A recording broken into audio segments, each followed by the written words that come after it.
I'm Bob Jenkins along with Benny Parsons here at Daytona, USA as we continue to host the NASCAR Marathon here on ESPN2, part of NASCAR's 50th anniversary celebration.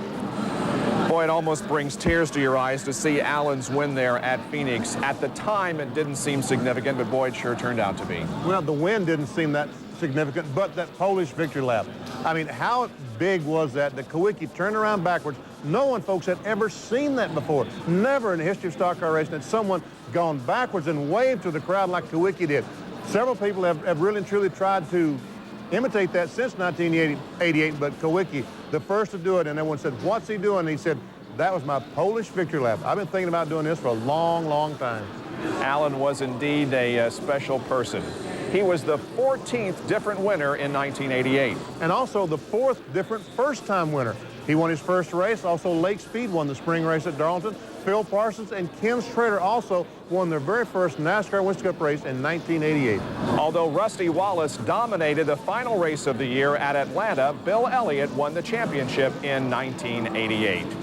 Now we move ahead to October of 1989 and North Wilkesboro, North Carolina Speedway. And when I think of that track, I think of you.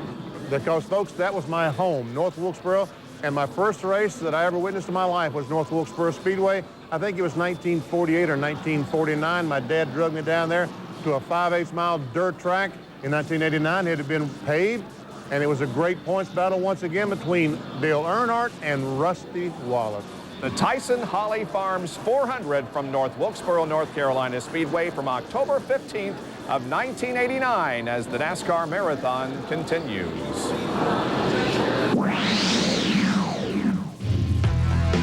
You're looking at a live shot of Rusty Wallace, the new leader in NASCAR Winston Cup points. Dale Earnhardt, who has led since the middle of June, now finds himself in a totally different role. And the two will renew their battle for the coveted crown in the Holly Farms 400 live today from North Wilkesboro, North Carolina here on ESPN. 2 weeks ago, this event was postponed because of heavy rain in the Brushy Mountains. At that time, Earnhardt was points leader by 75 over Wallace, and Mark Martin was 255 behind. Then there was Charlotte last week. Only 13 laps into the All-Pro Auto Parts 500, Dale is out of the race. He would finish last and failed to complete a race for only the second time in the 1989 Winston Cup season. Anybody can have trouble. We had it today, and, you know, if he wins the championship, which I ain't giving up, then the racing ain't over.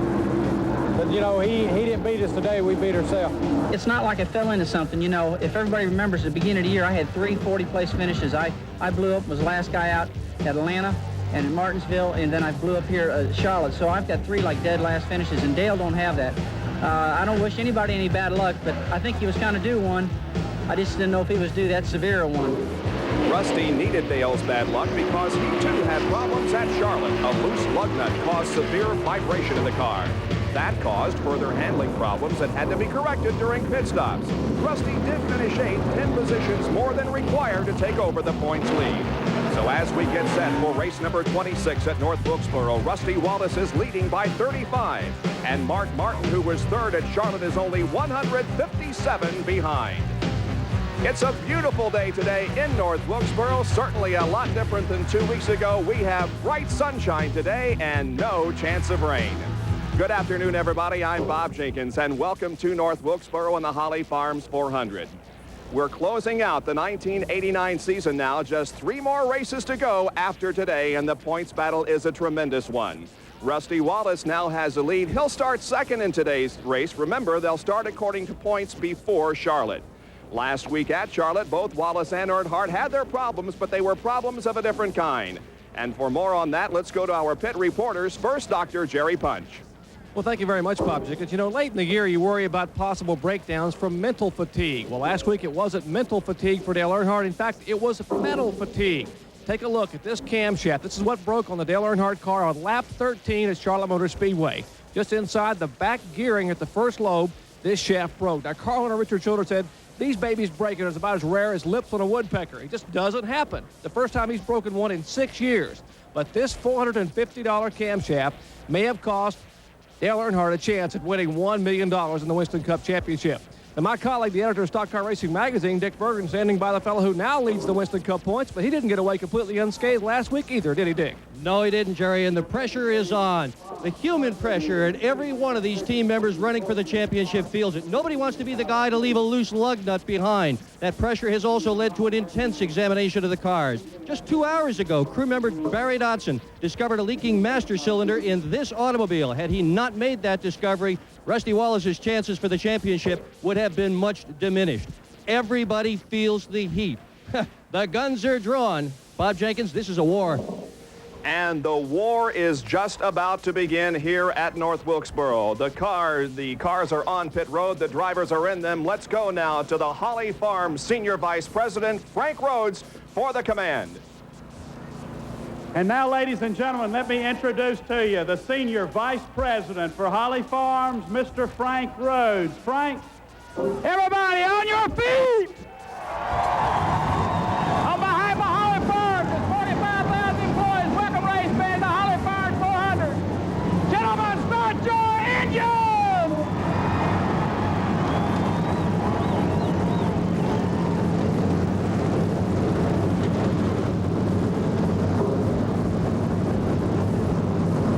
32 cars roar to life. It's a sold-out house here at North Wilkesboro as we get set for race number 26 in the Winston Cup season. Let's go now to two former Winston Cup champions who will be with me in the booth today, Benny Parsons and Ned Jarrett. Well, Bob, Rusty Wallace is in control with that 35-point lead, and really all he has to do is duplicate his speed of a year ago when he won 3 of the last 4 races and finished 5th in the other one. Or if he averages second place in every race from here on out, he can clinch the championship. On the other hand, Dale Earnhardt has to gain 2 positions per race on Rusty Wallace if he's going to come back and win his 4th title. But Benny Parsons, that's not going to be easy for either one of them, and there's another guy that's in the thick of this battle now. Charlotte let Mark Martin get back in the race. As Bob Jenkins said, Mark Martin is only 157 points behind those two, and he's right behind them. On his first lap, folks, it's going to be a classic first lap. Earnhardt and Wallace trying desperately to lead that first lap and get 5 bonus points for leading. Mark Martin sitting back there behind those two. They may get too greedy and let Mark Martin catch up even further. It's going to be awfully interesting. Bob Jenkins, what about the rest of the field? All right, Benny. Well, we have, as I said, 32 cars and drivers that are set to go here for 400 laps at North Wilkesboro, and here is the starting lineup.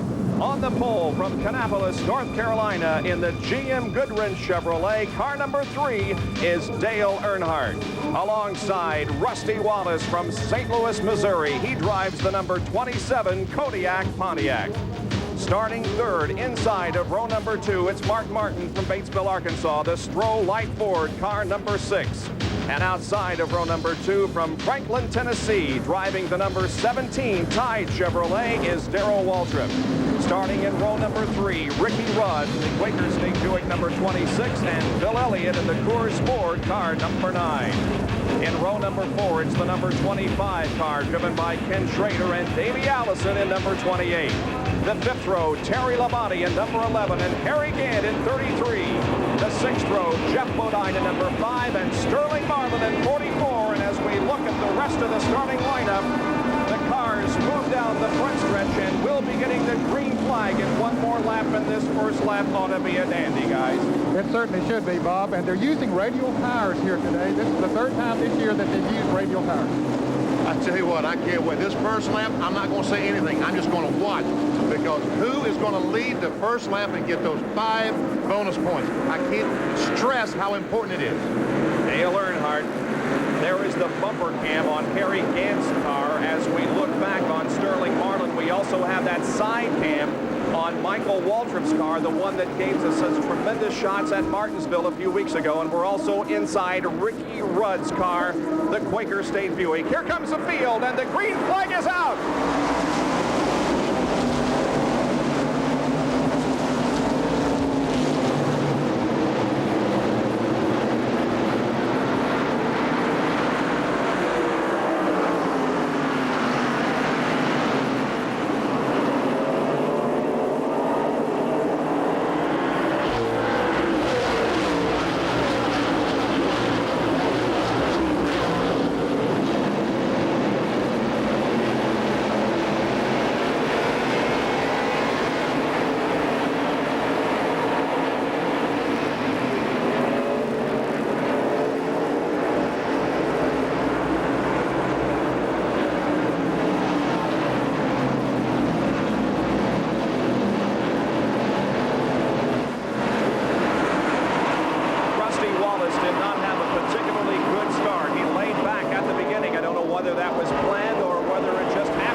Earnhardt, Martin, and Rudd.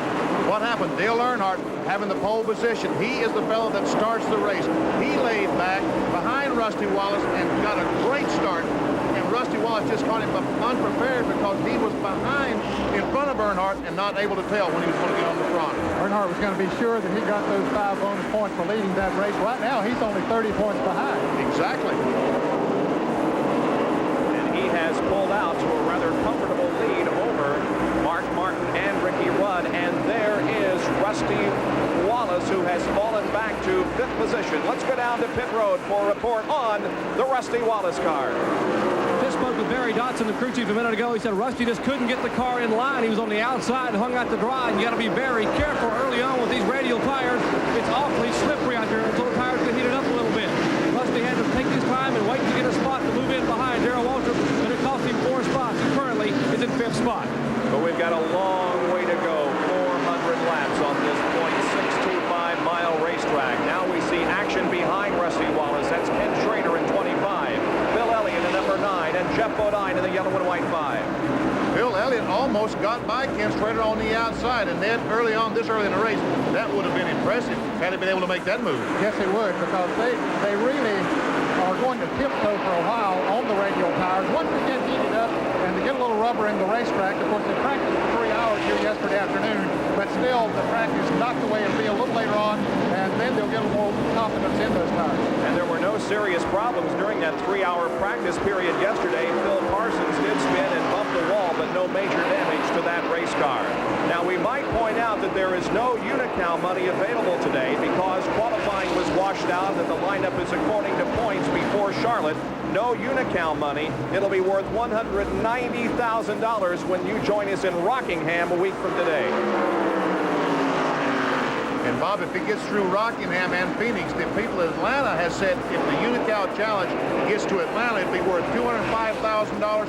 They're going to match it. Would make the pole winner eligible to win. Dale Jarrett spins off of corner number 4 here on the main straightaway, keeps it going, however, and will not see a yellow flag. Dale Jarrett off of corner number 4 doing a complete spin around, but keeps going. There was some pretty serious damage to Dale's left rear quarter. It looks like someone got into him. I don't know exactly who it would be, but as the car was spinning around, ooh, almost spun again. Yeah, he was in a pretty tight battle back there with Derek Cope, Dave Marcus, Jimmy Spencer. A lot of them were running close together back there, jockeying for position. So all is well with Dale Jarrett. He continues in the race. Meanwhile, we pick up on this battle for position. Schrader, Elliott, Jeff Bodine, and now the number 11 car, Terry Labonte, joins in. Let's go to Jerry Punch, who can has more. We have a spin over in turn number 3 as Rick Wilson loses control and slides into the infield grass. Just entering turn number 3. And no yellow flag is out yet. Harold Kinder and the NASCAR officials are watching the situation very closely, and now we will have a yellow. Rick Wilson from Bartow, Florida, spins over in turn number 3 on lap number 14, bringing out our first caution of the day, and Rick started this race in 14th position. And that'll be a break for Dale Jarrett because Dale Earnhardt was just about to put him a lap down. There is the leader of the race, Dale Earnhardt, under caution for the first time this afternoon in North Wilkesboro. We're glad you could join us on this Sunday afternoon for Winston Cup Racing, and we'll be back with more of our live coverage after this. Still under caution. And Harry Gant is headed toward pit road, and Kyle Petty is already in. His wheel came off. Yeah, he started to leave the pits. They changed the right side tires on the peak antifreeze Pontiac, and I guess they had loosened the left side tires, and it came loose, so Kyle has gone a lap down in the pits. We have several cars that are on pit road. We are cautioned because of this. Rick Wilson over in turn number 3. We don't know what caused the spin to start with. Evidently, he made some contact with Harry Gant because Harry's in the pits. He's got some serious damage to the left front fender. How bad is it, Dick Bergman? Well, Benny, I think they can pound it out. The left front fender was in the tire, and as he takes off out of pit road right now, it looks pretty good, but that was the cause of a lot of smoke that we saw down here. Get in for 4. Most everybody else stayed on the racetrack. He sure had to change that left front. So Gant joining the field once again As Rick Wilson is also back out onto the racetrack after that spin. Phil Parsons is back out there. We're going to take another break before we go green once again in the Holly Farms 400 here at North Wilkesboro.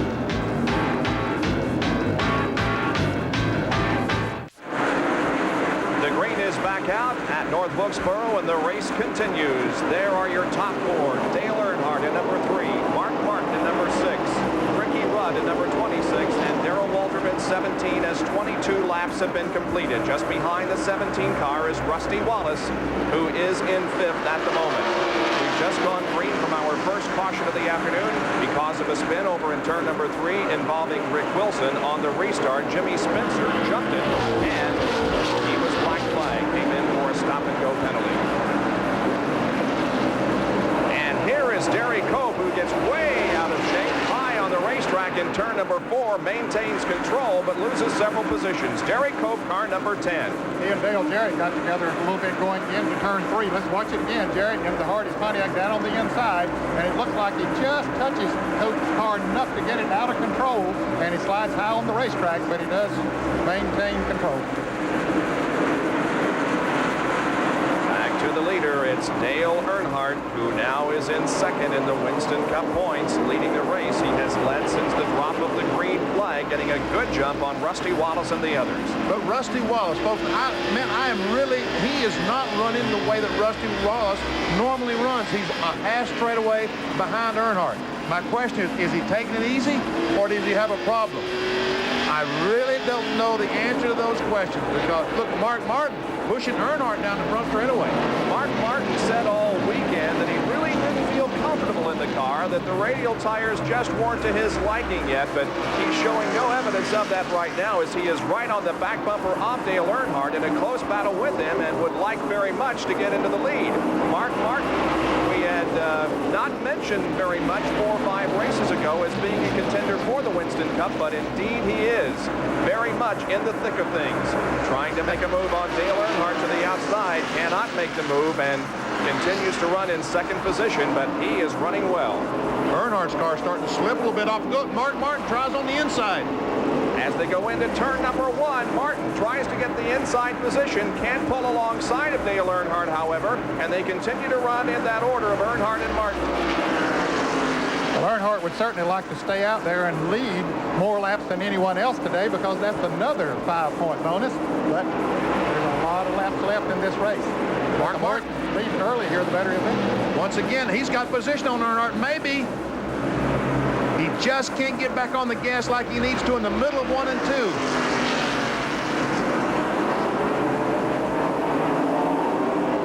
Coming off the corner, going inside. He set Earnhardt up for the pass, and let's see if he can complete it going into turn number 1. Side by side, they run through there. Earnhardt to the high side of the track. Mark Martin to the inside line, and Mark goes into the lead. He'll have to cross the line, however, and be scored as the leader before he officially picks up the 5 bonus points. And now a battle for 3rd position going on, as Mark Martin will lead the lap. So Darrell Waltrip now is 3rd, Ricky Rudd 4th, and back in 5th, there is Rusty Wallace. Let's go down to Jerry Punch, and he can perhaps answer the question that many ask. Is he just laying back, or is there something wrong, Jerry?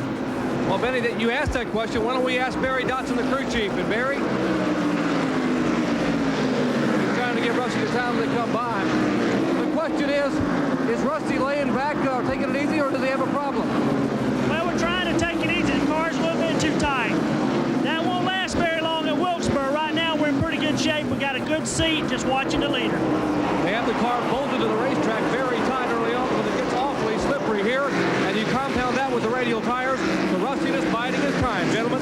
Now, we've explained it before on short tracks, but why will the car improve if it is tight as we go along?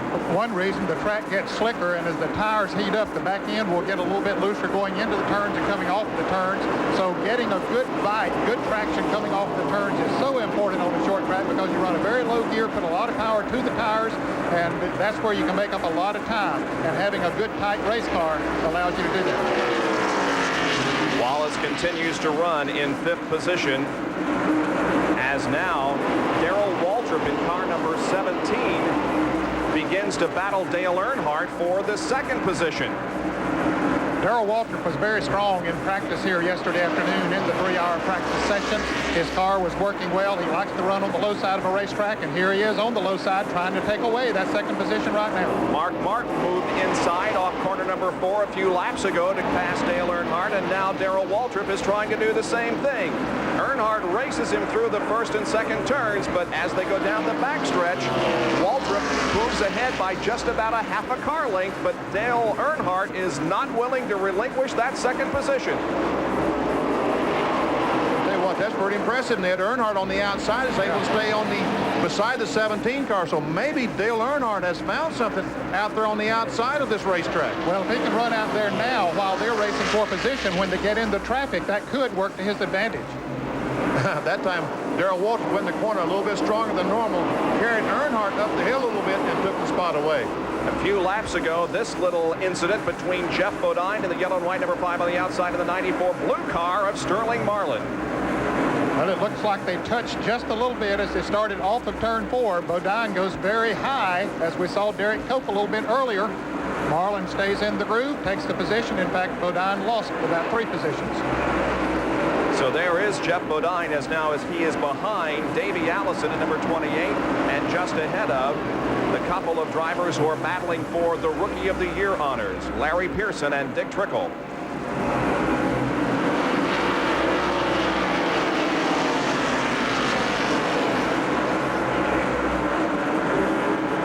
This is back for 12th position.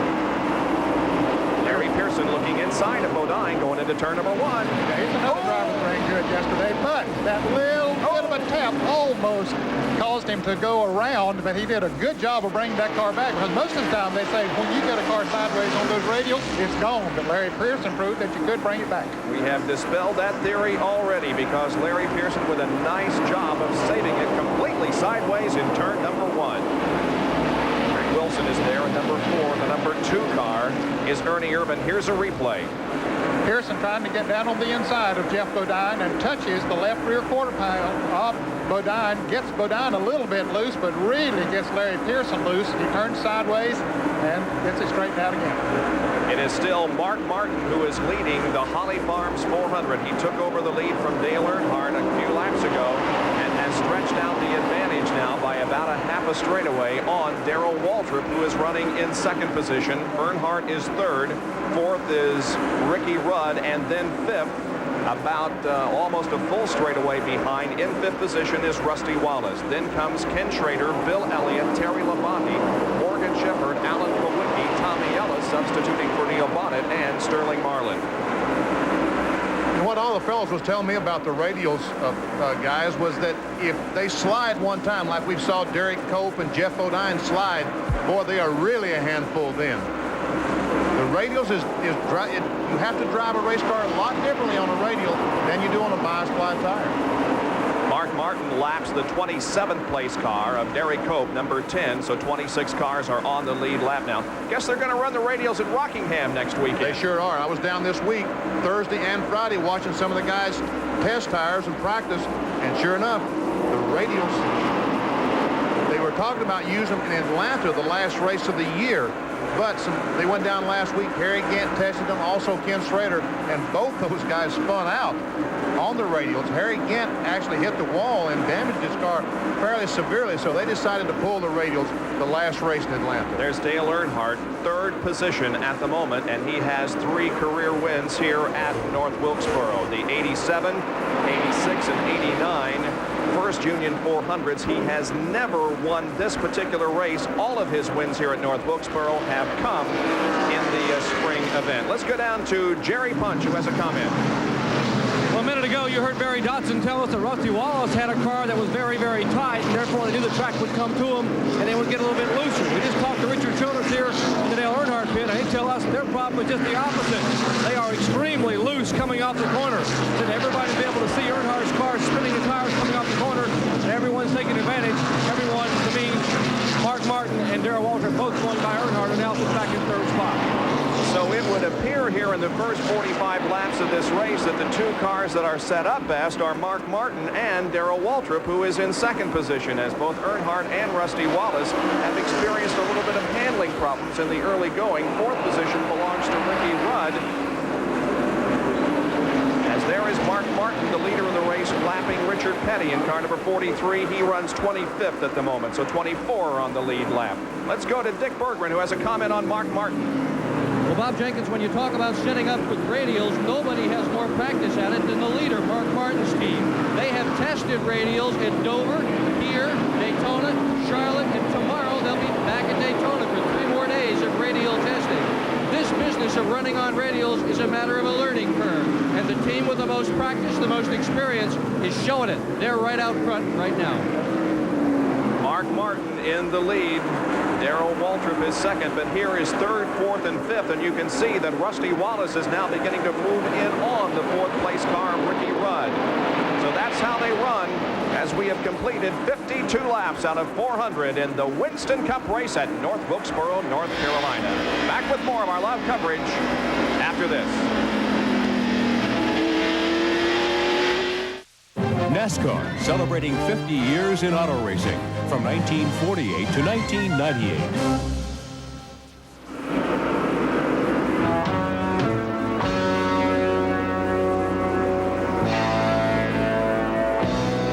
Beautiful brushy mountains, North Wilkesboro, North Carolina, the Holly Farms 400 NASCAR Winston Cup race. Our leader is Mark Martin in car number 6, but the battle on the track is a few car lengths behind him. That's Ricky Rudd in number 26, battling with Dale Earnhardt at number 3, and watching all of this from 5th position is Rusty Wallace in car number 27. Looks like the Rusty's chassis is getting a little bit better, like Barry Dawson said it would. He's pulled up on the back bumper of Earnhardt. Yeah, I think a tight chassis now. We've run about 55 laps, and that's when it should start working. And Rusty Wallace gaining on him, and the car looks very smooth for him. Here is Ricky Rudd right alongside Dale Earnhardt as we have now the view of Ricky Rudd in the Quaker State Buick trying to take over third position. Darrell Waltrip is in second. And now something happened to Rudd's car just all of a sudden. He slows dramatically here coming off 4. I wonder if he might got a bump from Rusty Wallace behind him, because he was trying to get by Earnhardt and Rusty was behind him. I didn't see it. I was watching the in-car camera on the monitor, but... Well, let's replay it and see if we can determine what happened as Rusty does battle now with Earnhardt. Here it is. No, he just got it loose. Just got loose. Nobody touched him. Yep. So just a slight bobble on the part of Ricky Rudd. He didn't lose any positions, however, has fallen back quite a bit on the racetrack. Now we watch Rusty Wallace and Dale Earnhardt, who are battling for the Winston Cup, battle for third position. Wallace working to the inside of Dale down the front stretch. Earnhardt already has 5 bonus points for leading the race. Wallace would have to get those also if he's going to win the Winston Cup in 1989. Great shot from Ricky Rudd's car, watching these two guys. And they can't really go after it the way that they want to now because they might crash. Got to be careful, guys. Didn't take Rudd long to catch back up with them running side by side. And they are running side by side and wheel to wheel.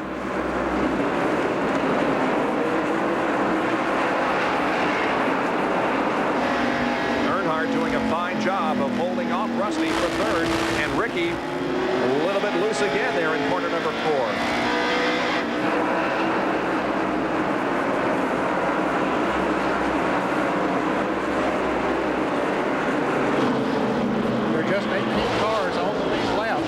While this tremendous battle goes on for third, Mark Martin is just fighting his way through traffic. There he is, passing Davey Allison, putting him a lap down. Now there will only be 17 cars, so 16 cars on the lead lap.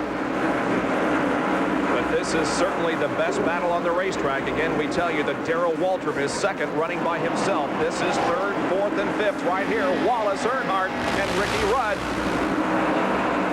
Wallace again alongside of Earnhardt as they go down the backstretch. The Ricky Rudd just simply don't know which car to follow. He said, hey, guys, somebody pass somebody. Well, maybe he's going to try to pass both. No, that's not the thing. Here's Dave Marcus at number 71. He's a lap car running 28th at the moment. Well, now Ricky Rudd has decided to follow Earnhardt because Earnhardt has taken the advantage. and Rudd might get around Rusty Wallace. So now the battle is for fourth position as Marcus is staying right in there with those on the lead lap. And here comes Terry Labonte at number 11, not too far behind. And he is on the lead lap in sixth. Old Rusty, when it rains, it pours. One guy got by him, and now he's really, Marcus, if he gets by, Labonte were to get by, he'd drop back instead of going forward. And Jeff Bodine is about to go down a lap in 16th position. There is Mark Martin, the leader of the race, going to the inside and passing Jeff going into turn number 5. So Mark Martin is setting a terrific pace, now only 15 on the lead lap. It's unbelievable Mark Martin would be running this well, because in practice here 2 weeks ago, he spun out 3 times just simply trying to practice. And yet today in the race, he's going on like he's got the greatest car on the face of the earth. You know, Benny, one thing that impressed me yesterday, I watched almost the entire 3-hour practice period, and Mark Martin got out there and he got the car set up pretty good as we watched Ricky Rudd try to get by Dale Earnhardt. But he would run 25, 30, 35 lap runs. Most of them would come out and run 6, 8, 10 laps like they normally do. He ran long stretches of laps out there, and I think that worked to his advantage. Well, we have a crash up in turn number 3 between 3 and 4 as Larry Pearson, Michael Waltrip, and Sterling Marlin are against the wall in turn number 3. Now Larry Pearson pulls away. There's the shot from the side cam on Michael Waltrip's car as he too pulls away. Gets the car going again. Sterling Marlin is also leaving the scene of the incident. And on lap number 69, it's our second caution period of the day. Tell you what, our camera's still working because Michael Waltrip's car right under the camera that you're looking from is caved in with some serious damage with someone, but luckily our camera's still working. And this caution period is going to bring everybody in for a pit stop. Let's go to Dick Berggren, who's in Mark Martin's pit. Well, most everybody is going to take 4 tires. By the way, this will be a near $20,000 tire change. That's what it costs for a field of 30 cars to change 4 tires. The key here for Mark, get out first. So he's got nobody he's going to have to pass. He's in great shape. The left tires are, right side tires are on already. Rusty Wallace is just in now. Jerry Punch is down with Darrell Waltrip. Eddie Dickerson, Jeff Hammonds, Eddie Jones, and the crew have completed the right side. They will scamper around the left side as back beneath the tide Chevrolet. Left front and left rear tire going on. Air Rich is putting those lug nuts back on. Seating the front grill. Waltrip's car down and away. Dale Earnhardt now getting left side tire. Going down off the jacks. He will follow. Here again down the road. Here's Ricky Rudd. Dale Jarrett. Rusty Wallace. CBB. All the cars coming back to turn 1. Having changed 4 tires. There's a hat on the track. And that didn't come off of one of the drivers. I can use that for my hat of the week. That's right. That's entering turn number 3. So everybody has moved out of pit road and onto the racetrack once again as our second caution period of the day flies over North Wilkesboro, North Carolina Speedway. We'll be right back.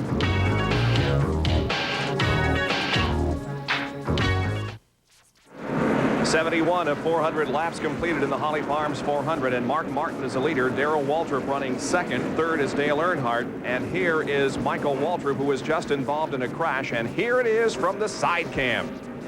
He's on the inside of Sterling Marlin going in the corner. Ooh, and he gets tagged, I guess, or maybe he just lost the car. I don't know what happened. But he gets sideways, that's for sure.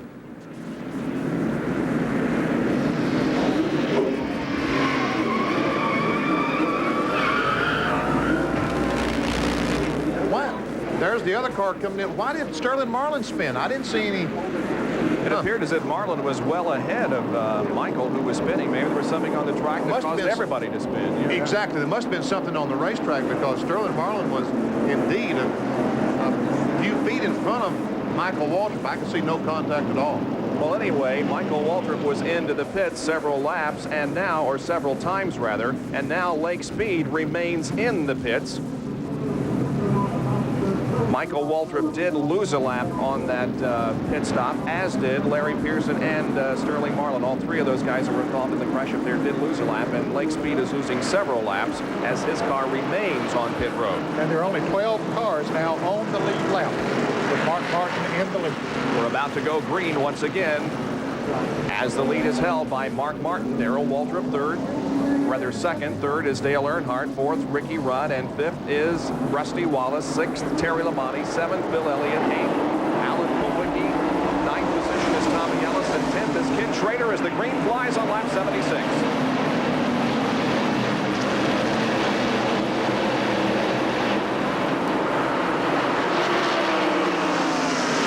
Here comes Earnhardt on the outside.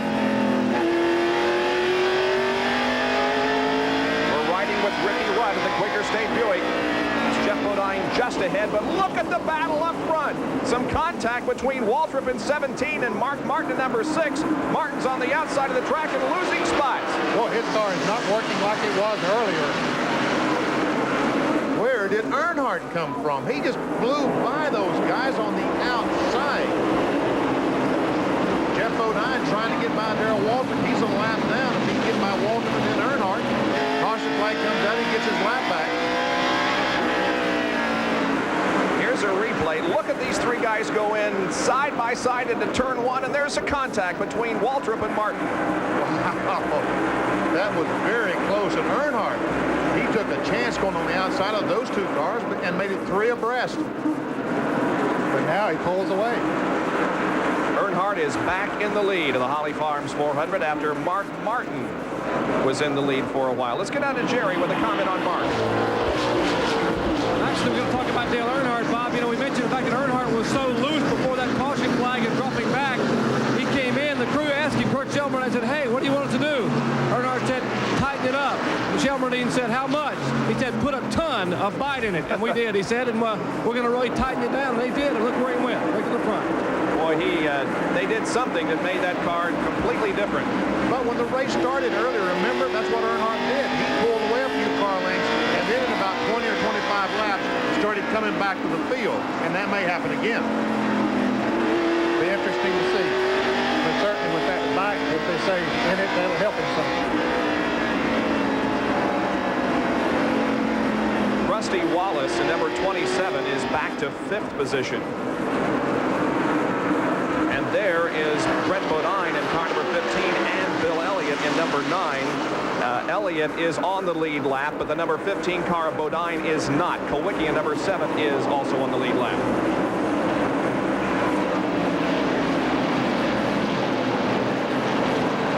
The cars that are on the lead lap are Dale Earnhardt, Darrell Waltrip, Ricky Rudd, Mark Martin, Terry Labonte, Rusty Wallace, Bill Elliott, Alan Kulwicki, Morgan Shepherd, Ken Schrader, Ernie Irvin, and Tommy Ellis. Alan Kulwicki finds himself in 8th position at the moment.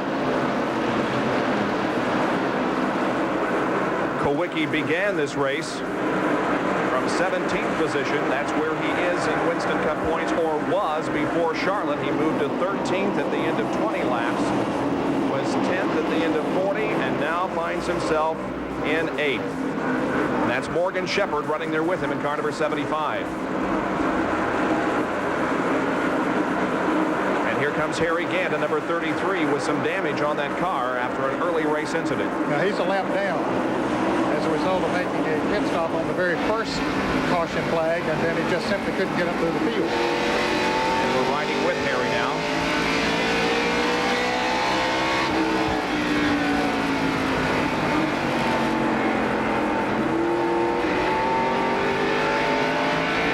See, well, there's Mark Martin trying to get by Ricky Rudd and get back up in. Here's trouble on the front straightaway. Oh, Richard Petty, Kyle Petty, Hut Strickland involved. Larry Pearson also becomes involved. Here comes Jeff Bodine getting his lap back. Yes, he did. Some very heads-up driving by Jeff Bodine. But there saw an opening and went through it. There are 2 cars here on the main straightaway stopped. Hut Strickland at number 57 and Larry Pearson in 16. And there's some pretty serious damage to the front of Hut Strickland's car. We're not seeing it on camera, but I'm right above the car looking down. And now, as I looked down on the straightaway when this was going on, I saw Richard Petty up on 2 wheels. The car came down on all 4, but it was a close moment for Richard Petty. There is Strickland's car, and there is Larry Pearson. He's sitting in his number 16 Chattanooga Chew car. Obviously okay. He's moving around inside. The 2 drivers who are 2nd and 3rd in the Champion Spark Plug Sears Rookie of the Year standings. Hut Strickland in 2nd place, Larry Pearson in 3rd place behind Nick Trickle in the rookie standings. So our 3rd caution period of the day As Hut Strickland gets out of his car, he's okay, surveying the damage, and there is a lot of it on the front end. We're 88 laps into the Holly Farms 400, and we'll be back right after this.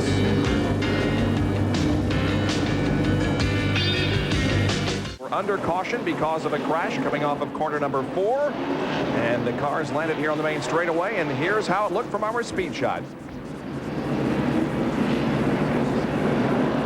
See a car sideways on the inside, yeah. Kyle Petty down on the inside in the peak Pontiac. And there Larry Pearson gets tagged from behind. Richard Petty Ran over somebody. Pearson stays up against the wall, and then Hut Strickland comes in behind him in car number 57. And with Hut Strickland is Dr. Dick Bergman. We had quite a view of that whole thing. What did it look like to you? Well, I couldn't really tell too much there, Dick. You know, a bunch of cars was spinning there, and you know, I seen Kyle up there spinning, and the cars in front of me was Larry Pearson, so that kind of had my view blocked. But you know, I got into the wall and got to Larry and tried to miss the whole deal and got right in the middle of it. You know, just no place to go. Your crew has been running up and down in front of us here, bringing tools to the garage area. Can you get this wreck fixed? Well, we're certainly going to try to. You know, we're in a race right now. We want to try to do as well as we can in these Winston Cup points. And, you know, we're trying to sell that Heinz ketchup and get all our product out there. And that's just, you know, try to get as many laps as we can. Points are it. They sure are. He's going to go back to the garage area and help those guys, I'm sure. And Hut Strickland also wants to continue his streak. Only 2 drivers have been running at the finish of the previous 8 races, Rusty and Hut. But there is Hut's car that doesn't look too healthy at the moment. So the cars are being dragged off the racetrack, and we'll be back to green before too long here at North Wilkesboro.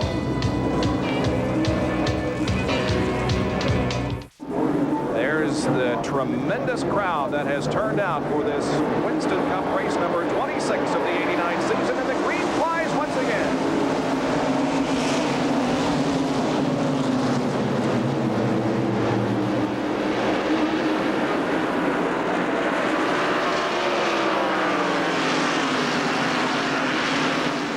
Darrell Waltrip at number 17 gets high coming off of corner number 4. The car slipped on him just a little bit. He saved it. Didn't lose any positions as Mark Martin was unable to pass him, so Darrell holds on to second place, but that was a close moment for Darrell. Yes, it was. It looked like the front end broke loose on the car as he went into turn 3 and started off at turn 4. He just wouldn't cut all of a sudden. And now the car seems to be running okay. But, you know, we saw Sterling Marlin and the Michael Waltrip spin a few laps go up in that corner. I just wonder if there's something in that corner causing these cars to do that. I don't know. Time will tell. Harry Gant at number 33 is a lap down, but everybody else is fighting for position here in this shot. As we're watching from Ricky Rudd's cockpit, Mark Martin is just ahead. Darrell Waltrip in the number 17 car, and then the leader of the race, Dale Earnhardt. Brett Bodine is also between Waltrip and Earnhardt. And Earnhardt has checked out on him. He's about 3 or 4 seconds ahead right now. That would certainly play to Earnhardt's advantage if you get a late caution flag with just 20 or 30 laps to go. Because you're right, Ed, he has some tremendous early strength on these restarts. Mark Martin, the driver of the Stroh's Light Ford, making a late season charge to the Winston Cup Championship. There is Terry Labonte, who has run very well today in the Junior Johnson and prepared car. Junior, of course, with more wins than any other car owner at this racetrack, which is located only a few miles from his shops.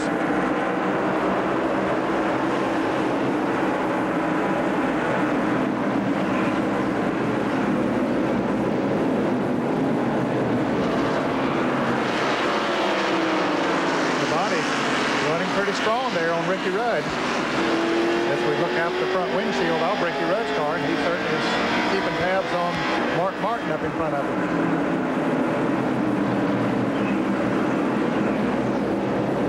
Darrell Waltrip moving on the inside of the car number 15 of Brett Bodine. This is from Harry Gant's car as Terry Labonte is just ahead. And has a good view of this action for position.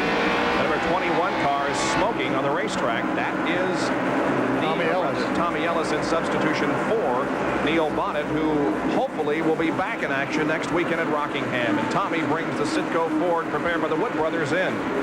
Well, they're working on the right side as if it were tire smoke, and apparently it was. The right rear quarter panel had rubbed against it. You can see the different color on the sidewall of that tire, so he has gotten close to someone out there. Tommy goes a lap down. He's in a tight battle for the Busch Grand National Championship. That we will also have a tape-delayed version of next weekend at Rockingham. Only 2 races to go in the Busch Grand National Series. The average speed at the end of 100 laps, 1/4 of the distance, 83.179 miles an hour. Well, from inside Harry Gantz or Ricky Rudd's automobile, it's easy to see how the fenders get knocked in on the tires at racetracks like Martinsville, North Wilkesboro, some of the short track, because you can see they're awfully close to each other through the corners. It's the final short track race of the decade in Winston Cup competition.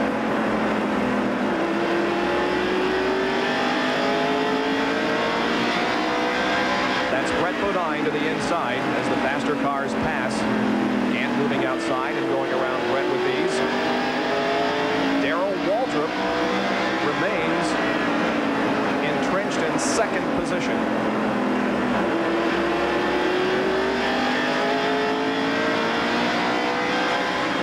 We talked about this being the final short track race of the decade, and there you can see that Darrell Waltrip has won most short track races in the 1980s, 38% of them as a matter of fact. Dale Earnhardt has won 20%. And now Darrell Waltrip has just lost a spot, dropping from second to third as Mark Martin in number 6 was able to go around. We must have made Mark Martin mad showing that graphic because he said, I'm going by the winner of the decade. He got position on Darrell on the outside, just simply drove by. Yeah, Martin's car seems to be back to the form now than it was earlier in the race. It might be that he needs to run a while before those tires get to his liking and the car setup is to his liking and to this racetrack, and then he gets going. So Martin is second, followed by Darrell Waltrip. Then comes Rudd, Lamonti, and then Rusty Wallace. But Dale Earnhardt has pulled well ahead of everybody else as he's a half a straightaway now. There's the advantage. You can see the interval that Dale Earnhardt has on the rest of the field. Boy, it's nice to run out there by yourself. He's 1 and 8/10 seconds. Wilson has spun for the second time this afternoon. The car is off of the racetrack. It's right in the middle of the backstretch. It is off the racetrack. NASCAR officials see it, and they're talking about it, and the caution is coming out. There's also some debris on the racetrack. You can see right behind Rick Wilson. Yeah, he's too close to the racing surface to leave sitting there. And he may be stuck. I don't know if he can, the suspension of the car might be hung on that road that we see going across from the infield, because the car certainly isn't moving. Well, these cars are very low to the ground, and it's easy to get them hung up. And it'll be interesting to see if we have pit stops this time around as Rick Wilson sits there helpless. Hasn't been too many laps since everybody was in for a pit stop. But here comes Dale Earnhardt. There is the Richard Childress crew waiting on him, and Jerry Punch will report. Leader Dale Earnhardt brings his Chevrolet a little bit to a halt at far end of pit road, and he waves off the cold drink. I'm fine. They're cleaning the windshield. Kurt Shelburne into the crew now, changing the right side tires. And now, let's go up and check in Mark Martin's pit with Dick Bergeron. Well, they've just also finished right side tires on Mark Martin's car. You're on the crew cam. This is Robin Pemberton, crew chief, wearing this thing. He's just on the left front tire. We're watching to see who's going to be the first one out. They're having trouble with the left rear tire on Mark Martin's car. Took 2 guys to get it out. Jerry punches with Darrell Waltrip. They have changed the right side tires, and they have made a chassis adjustment on the side of Chevrolet. They are now changing the left front tires. Eddie Dickerson now adjusting the spring from the suspension to the left front of the car. He's with the left front tire on, and Waltrip's car is out and away. Boy, Darrell Waltrip got killed on that pit stop. He is all the way to the back of the field. The other 13 cars in the lead lap now, and he will be 12th. Kenny Schrader is the last car to go out that is in the lead lap.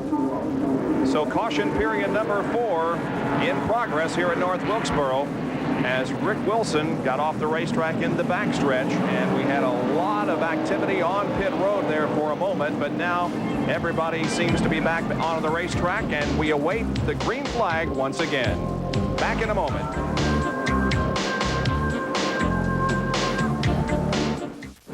We're back at North Wilkesboro Speedway. Under caution here. I'm standing with Jeff Bodine. Jeff, a lengthy pit stop for Darrell Waltrip, but you guys were checking a lot of things. What all did you do?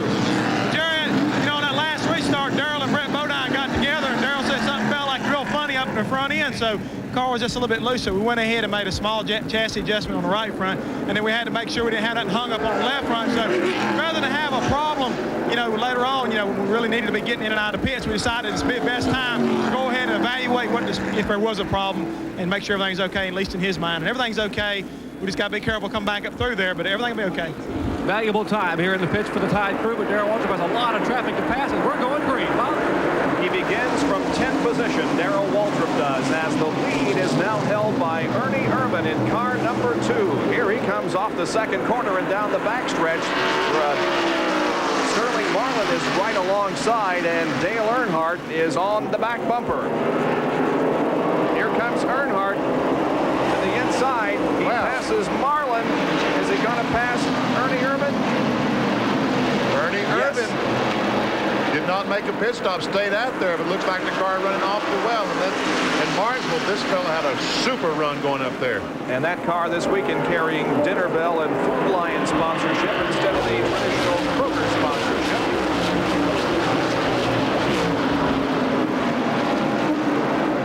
And Ernie Irvin is in second position. Sterling Marlin is a lap down.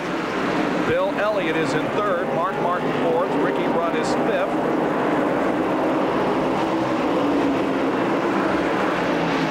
Then sixth is Rusty Wallace. So the two guys that are battling for the Winston Cup points are first and sixth at the moment, with Earnhardt the leader of the race. We're riding with Ricky Rudd. There's Martin going to the inside.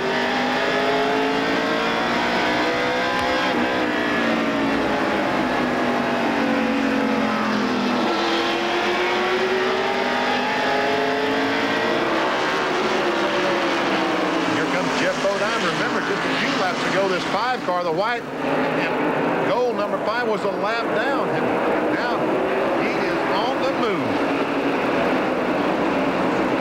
While this racing is going on, they're pushing the Kodak Film Oldsmobile of Rick Wilson into the garage area after his encounter. Trouble over on the backstretch. Richard Petty is in the wall. Richard Petty against the retaining wall just out of turn number 2. And it's Richard's second incident of the day, and it comes on lap 127. He was also involved in this melee down here on the straightaway that took out Hut Strickland and Larry Pearson. And now he does even more damage to the STP Pontiac, but keeps going. Here's a replay of what happened. A lot of cars running in there together. There's Mike Waltrip down on the inside, and Kyle Petty right on the inside of his dad, Richard Petty. They might have gotten together, and Richard spun to the outside. And you remember this incident down here on the straightaway. Kyle was also involved in that. So it's been a tough afternoon for both Pettys, Kyle and Richard. And both of them are in the pits right now. You can see a lot of damage to the STP Pontiac. And the 55 car, Phil Parsons, has some serious front-end damage to his car. He's coming down pit road. It looks like that someone stopped in front of him, and there, look at the nose on that car. Yeah. Well, here's a replay now from the side cam on Michael Waltrip's car. Well, there Michael goes on the inside of Brett Bodine. Looks like he clips him a little bit. There's Kyle Petty in the car number 42 up in front. And no, the car number 30 of Michael Waltrip hits Richard Petty and spins him around. Ooh, boy, oh boy. That was a super shot from the door. Richard Petty didn't like it too much, but... So they continue to look over the STP Pontiac as Kyle is right behind in the other car. Let's go down to Dick Bergman, who's right there in the Petty pit. Well, Bob Jenkins, the guy who's won the most races here at North Wilkesboro, isn't going to win today. Richard Petty up on pit road. His son is right behind him. Both cars are heavily damaged. Right now they're working on the left rear corner of Richard Petty's car. And Jerry Punch is with the Kodak team. Jerry, what happened to those guys? Well, they are scampering around the car trying to get Rick Wilson back on the racetrack. We'll try to get a quick comment. We'll sneak in here. Rick, what happened to the car? something shorted out in the car and it just killed the motor. Right now we're trying to find a short or whatever it caused. It just killed the motor all of a sudden. And Kyle was behind me and got me in the middle of the corner. He hit me and spun me with something along the electrical system. Rick Wilson out of it. A lot of cars here in the garage are trying to get repaired. The Larry Pearson car working. They're working heavily on the Hines car back here, as you see, trying to get all these guys back out and pick up some valuable points. Points could be very, very valuable. It could mean $20,000, $30,000. From Harry Gant's bumper cam, first of all, the replay of this crash. You can see it way back in the background as it's coming up here. We're going, this is, well, there's Richard Petty and Kyle. Looks like Kyle is slowed down and Richard Petty is trying to get by him when Michael Walter comes up and touches him in the left rear, and around he goes. So that's how it was from Gant's bumper cam. Now here's the real time from Michael's side cam. Watch and listen to this.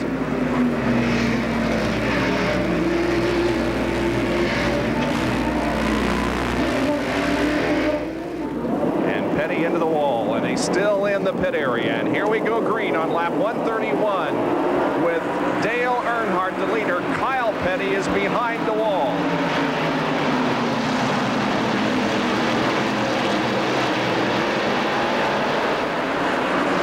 Runs second. Bill Elliott is third. Mark Martin fourth. Jeff Bodine fifth. Ricky Rudd sixth. And Rusty Wallace is now seventh, followed by Alan Kowicki, then Morgan Shepherd and Darrell Waltrip.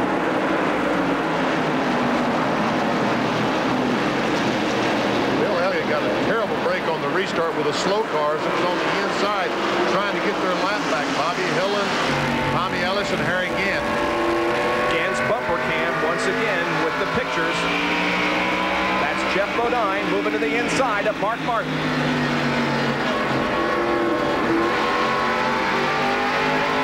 Bill Elliott to the left.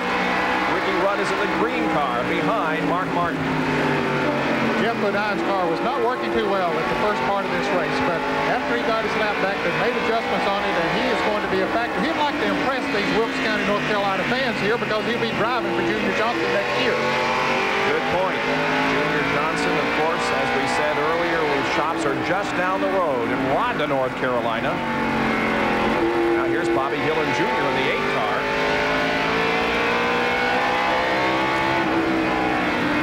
And we go inside Ricky Rudd's car as he battles alongside Mark Martin with Jimmy Spencer and Tommy Ellis just ahead.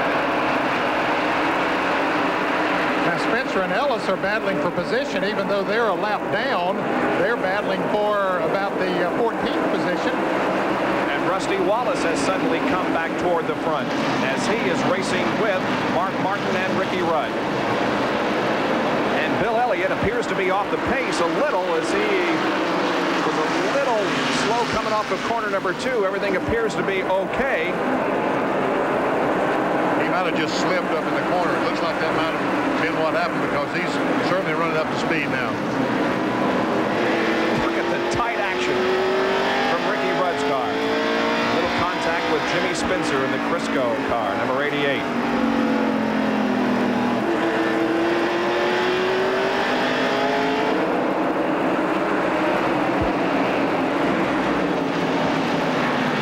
Dr. Jerry Punch will now report on the problems of Kyle Petty. Jerry? Take a look at the front of this mangled Peak Pontiac here of Kyle Petty, and Kyle is back in the garage area and has climbed out of the car. He must feel a little bit like a cue ball out there. Yeah, really, I am. I feel like it. I left my pits early. That was my fault, and run the left front tire off. Then I spun out and caused a wreck out there, and then something happened to Rick's car.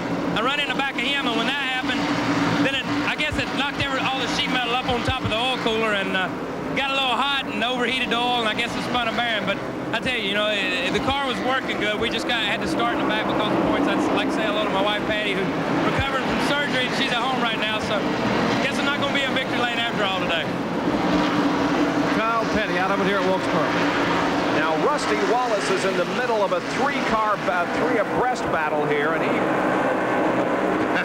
went right on in. Yeah, he doesn't appear to be playing it too conservative, at least at this point. He put his nose right in there. And here we are with Michael Waltrip's side cam once again with Rusty just ahead. There you can see the that both Rick Wilson and Derek Cope are behind the wall as crews try to get their cars back into competition. Those that have dropped out, Bud Strickland, Larry Pearson, and Kyle Petty, who we just heard from.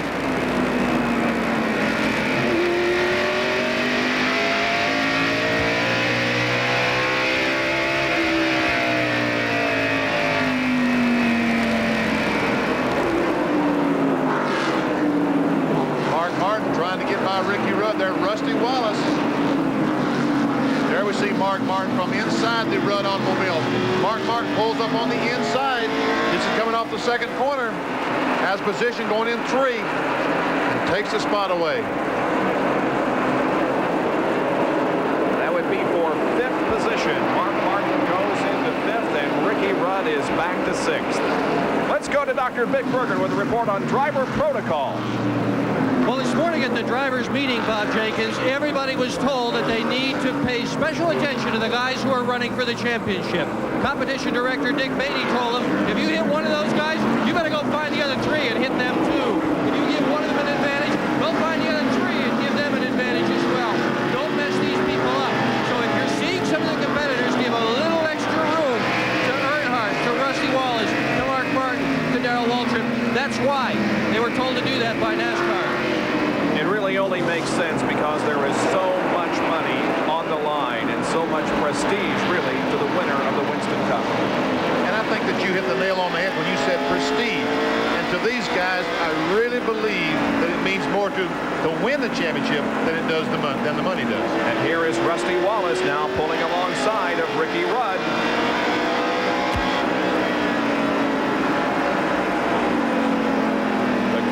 Pontiac on the inside as they go down the backstretch. Wallace has about a half a car length on Ricky and now has completed the pass. So Rusty Wallace begins to move forward once again to the Holly Farms 400 Winston Cup race from North Wilkesboro, North Carolina. We'll be back with more of our live coverage right after this.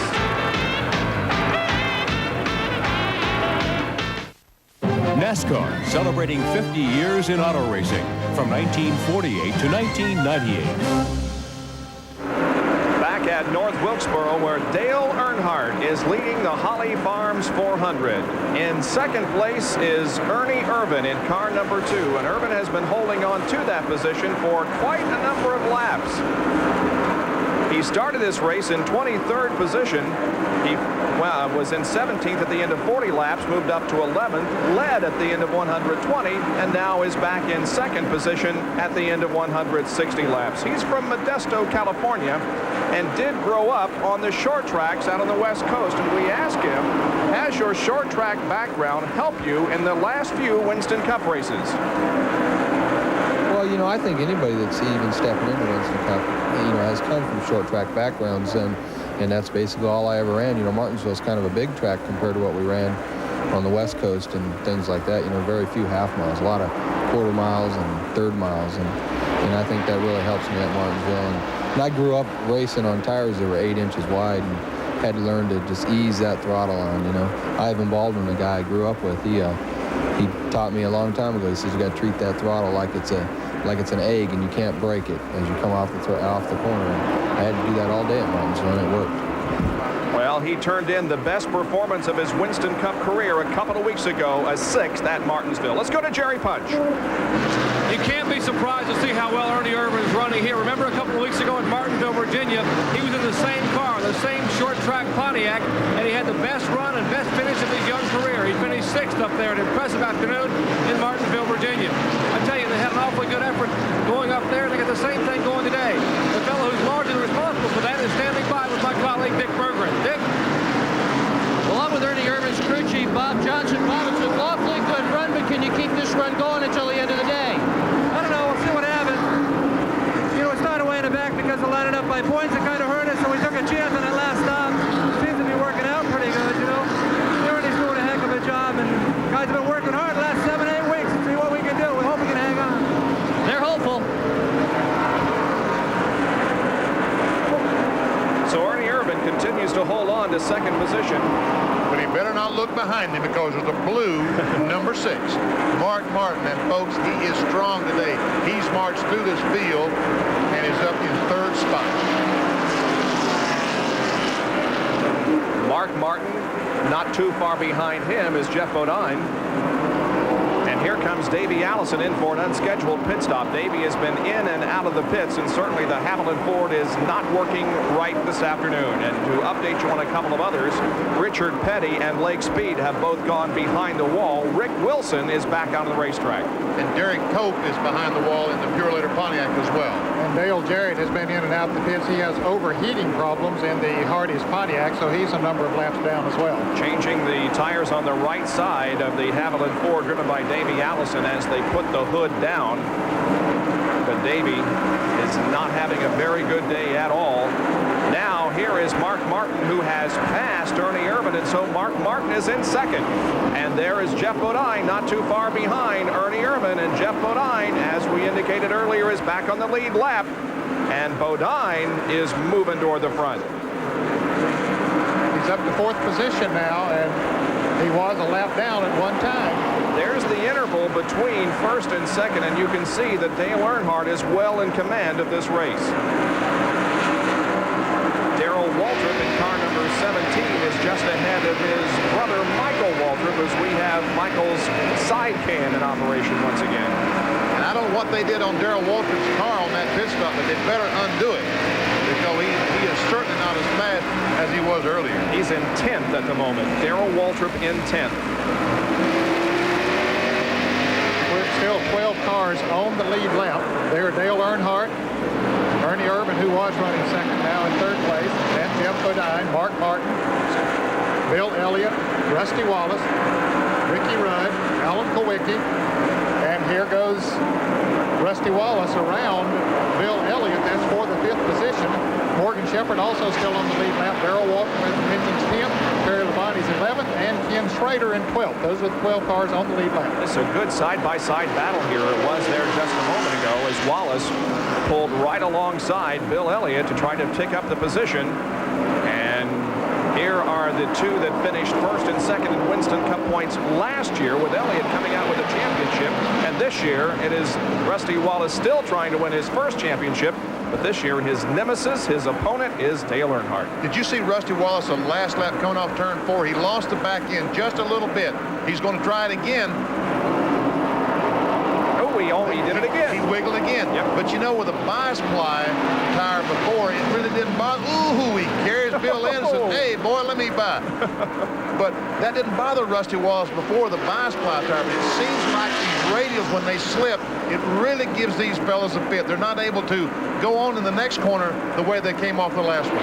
All right, now let's talk about what just happened here. Bill Elliott, of course, we already heard that the drivers were told in the drivers' meeting to give these guys a little bit of extra. Is that what Bill Elliott did, knowing that last year he was in the position to win the Winston Cup? No. Okay. No, I think he was racing for position the best he could, and Rusty, it took him a little while to get around. Now, once he got on the inside, Bill gave him some running room, but I don't think he was just moving over and letting him go. What happened? Rusty Wallace went down in turn 1, Bob, and he went in a little bit harder, and he literally carried Bill Elliott up the hill. Elliott had no choice except move up or run into the 27 car. Now, he didn't want to run into the 27, no. And there's Jimmy Spencer, Alan Kowicki, Ricky Rudd, Morgan Shepherd in the race behind these fellas. This is a good race. We talked about those 12 drivers in the lead lap. 1 lap down is Harry Gadd in 13th. 14th is Jimmy Spencer. 15th is Michael Waltrip. Brett Bodine is 16th. 17th, Bobby Hill and Phil Parsons is 18th. And Dick Trickle, 19th. From 13th through 19th, they're all 1 lap down. 2 laps down is Dave Marcus in 20th place. Sterling Marlin, 21st, 2 laps down. And Tommy Ellis in 22nd. He, too, is also 2 laps down. Spencer, Kowicki, and Rudd. Watching from Rudd's vantage point as Spencer and Kowicki get very close together. Davey Allison is back out onto the racetrack after spending several laps on pit road. We have had some collision down the back straightaway, and they all saved the cars. Oh, I was looking for a... Boy, look at Spencer is really wiggly off of the 4th turn. kind of a major crash there, but nothing happened. It's just a lot of paint trading by Alan Kawicki and Jimmy Spencer. Oh, something happened okay, but they all came out of it okay. That's why we have such a big crowd here today, fellas. Watch this short track race. Ooh, Kawicki is slowing. Here comes Spencer on the inside and Rudd on the outside. Well, I think Kawicki might have just broke traction momentarily. Shepard going by. Darrell Waltrip joins in this.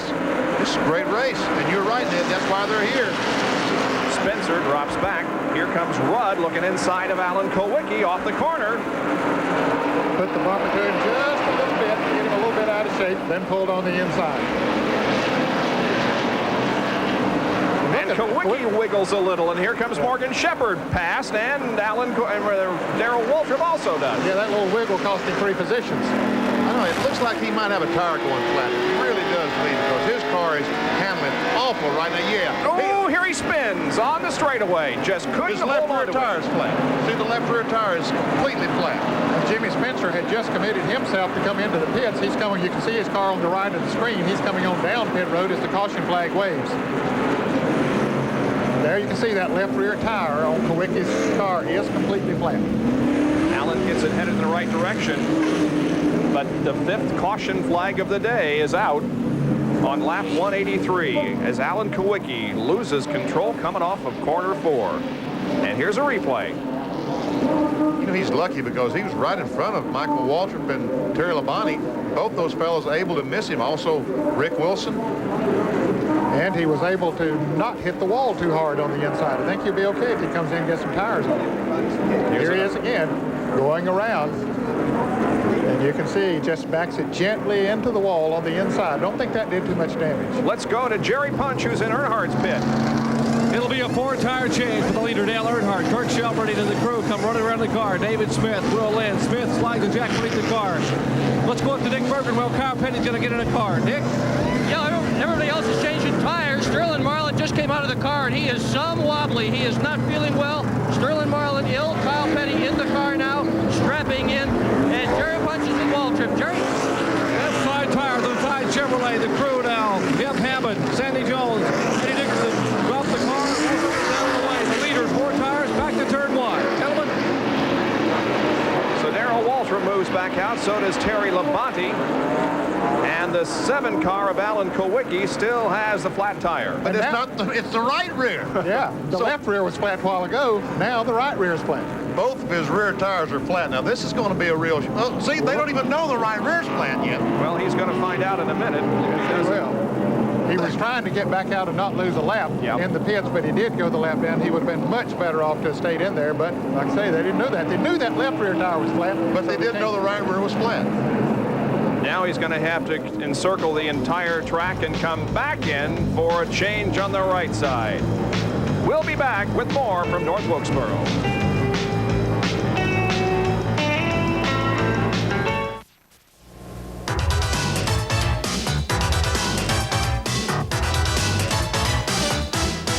Track facts are brought to you by Quaker State Motor Oil. The big Q stands for quality. Always has, always will. During the 60s and 70s, the NASCAR teams would refuel their cars using the old-fashioned gas cap, much like you would have on your production car today.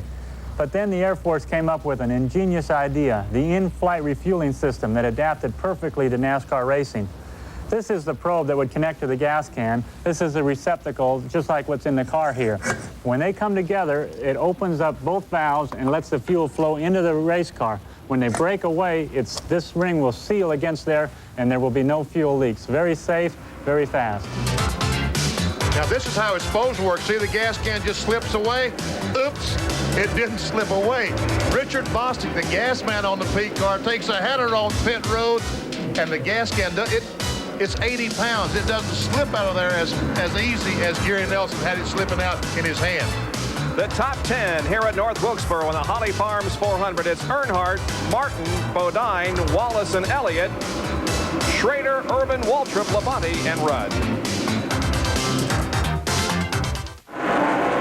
Very near the the halfway point of the Holly Farms 400. They're the top 5. Earnhardt, Bodine, Martin, Wallace, and Elliott. There are 11 cars on the lead lap, and if the race should end right now, Rusty Wallace would maintain his Winston Cup points lead.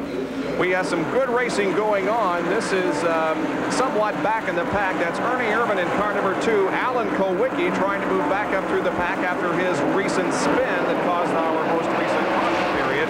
That's Ken Schrader to the outside, and we move inside. Ricky Rudd's Quaker State Buick. He's racing Schrader for position for the 6th position. Woohoo, 75.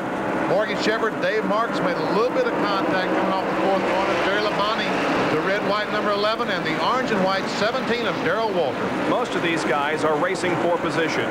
Morgan Shepherd is, Ken Schrader, Terry Labonte, Darrell Waltrip.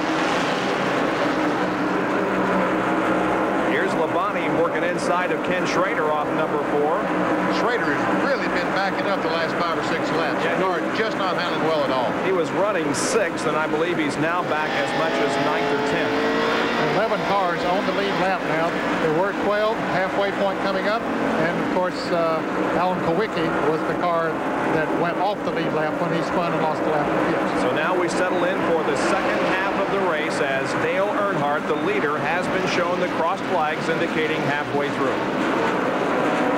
There is the leader, Earnhardt, coming down to complete lap 2:01. And Jeff Bodine, the yellow and white Levi Garrett Chevrolet, is running in second. We watch him from Harry Gant's bumper cam, and Phil Parsons and Brett Bodine are into the wall. That's up in turn 4, just as they start off in turn 4.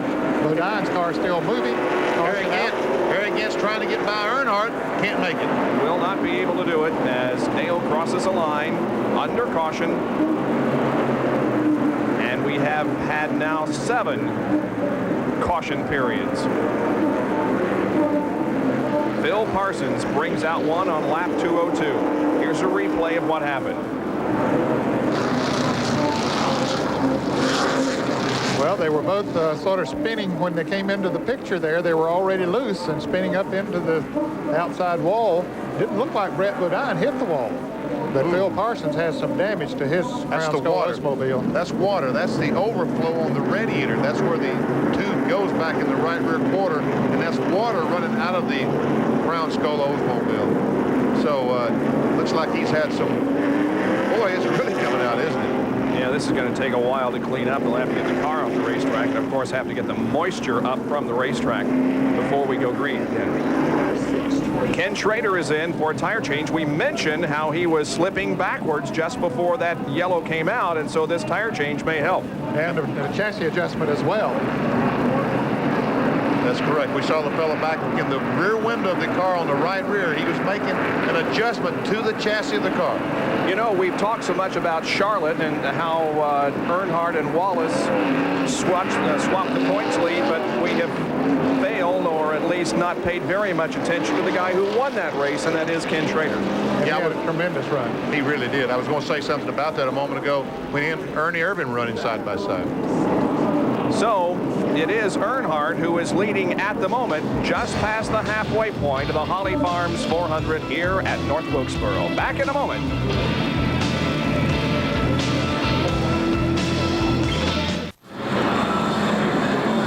We'll be back to North Wilkesboro, North Carolina Speedway in just a moment as Dale Earnhardt is the leader of the race, and he's trying desperately to catch Rusty Wallace in the points championship. I think it's this time we should talk about the fact that North Wilkesboro no longer is on the Winston Cup schedule and how the sport was really changing at this time in '89 and continue to do so for about 7 or 8 more years. Yeah, the sport has just been getting bigger and bigger and bigger, and I don't know where it all started. If you look at the attendance graphs that NASCAR will give to you, in 1988 the attendance took a big leap. I don't know if that's the year that everything started, but by 1989, 1990, things, the bigger racetracks, you had to cram more people in the racetracks because the purses dictated you had to have more people to pay bigger purses. And of course, the final Winston Cup race at North Wilkesboro was run in 1996. You like rap music, Benny? Yeah. Okay. Well, back in 1989, rap was a big thing, and our producers put together a thing called a short track rap. I think you're going to like it. Well, I think you're going to like it. Stay tuned. Here it is.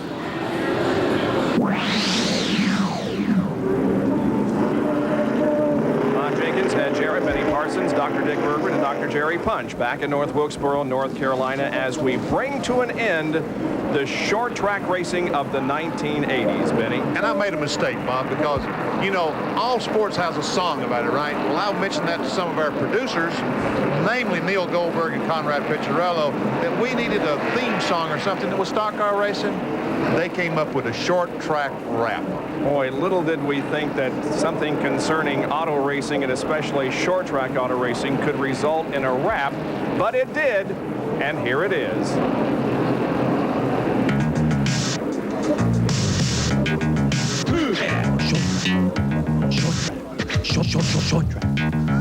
Short track. When you're driving around at 110 and you pull up behind someone think is your friend, you pull alongside just to make a clean pass, and the next thing you know he takes you to the grass. Short track. Short track. They're not too fast, but they're not real slow. The walls are real close when you're running toe-to-toe. With the sheet metal hanging, tire rubber banging, you better be prepared to do some real quick changing. Short track. Short track. Dale, Rusty, Markdale, Bill. They're running for the cup to make a real big kill. The stakes are real high on these real small tracks, so you better be prepared to do a short track rap. Short track. That's the short track rap, and that's an indication of what can happen in short track competition. That is Phil Parsons' car, and we move into the 1990s with that little rap song there. Well, and again, I think it fits the situation of the short tracks, because look at Phil's car as he crawls out of the automobile. But we've had lots of cars torn up like that today. Yes, sir, and every time you go to the short track with the competition that you have today, you're going to see a lot of that kind of thing going on. We'll continue to bring you the action here on ESPN. There's a shot from our bumper cam, and here's Brett Bodine moving back out onto the racetrack. He's showing a considerable amount of damage. That is the car, of course, that crashed with Phil Parsons up there in turn number 3. And by the way, the track crew is still up there trying to get the moisture out of the racetrack. So it's going to be a couple of more laps before we can get back into a racing situation and a green flag. We are live at North Wilkesboro, North Carolina for the Holly Farms 400. It's Dale Earnhardt now being challenged by Jeff Bodine. What a comeback story this is for Jeff Bodine. A lap down earlier, got his lap back when we had a big crash on the front straightaway. Now trying to take the lead away from Dale Earnhardt in the Goodwrench Chevrolet. Now Harry Gant at car number 33 is in 12th position, 1 lap down. So he is simply trying to get back on the lead lap as we ride with him. 215 laps are completed.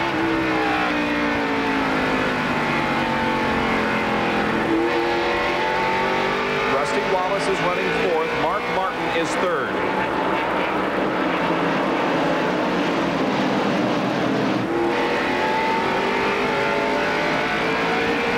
There have been only 3 drivers to lead this race so far today: Earnhardt, Mark Martin, and Ernie Irvan. So of the point leaders, Earnhardt and Martin are those that have gained the 5 points, and Earnhardt is going to get pretty close to leading the most laps here before too long, which will be another 5 bonus points. Good racing here.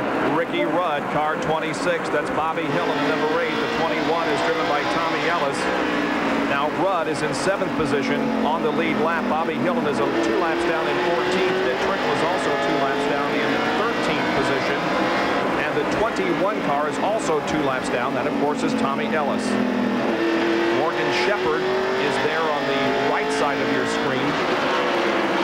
75 Morgan Shepherd is on the lead lap. There is Darrell Waltrip, who is also on the lead lap. And Ken Schrader at number 25, so is number 11. So we have 3 cars running right here that are battling for position: Waltrip, Labonte, and Schrader. And we're watching from the side cam of Michael Waltrip, who is 20th position, 2 laps down. Well, ever since Darrell Waltrip made that extended pit stop to make the adjustment on the chassis, he has found himself in some very, very heavy traffic back there and has had to be awfully careful. Contact there between Tommy Ellis and Darrell Waltrip. When we keep talking about track position, that's what we're talking about. Making those good pit stops so you always are back out at the front of the pack and not having to worry about traffic like Darrell Waltrip and Michael are concerned with now, because it is awfully heavy back there.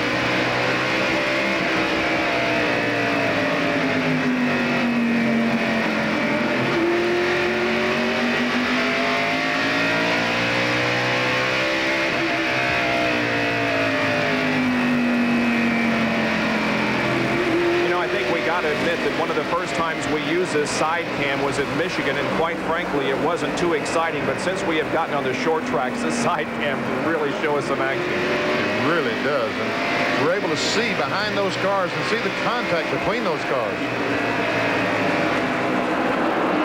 Brett Bodine has a flat right front. Dick Bergeron. Well, Bob Jenkins, he's got a little more than a flat right front. He also hit the wall in the process, and whether that tire became flat after he hit the wall or before was hard to tell, but Heath Upper, a good one going into the first corner.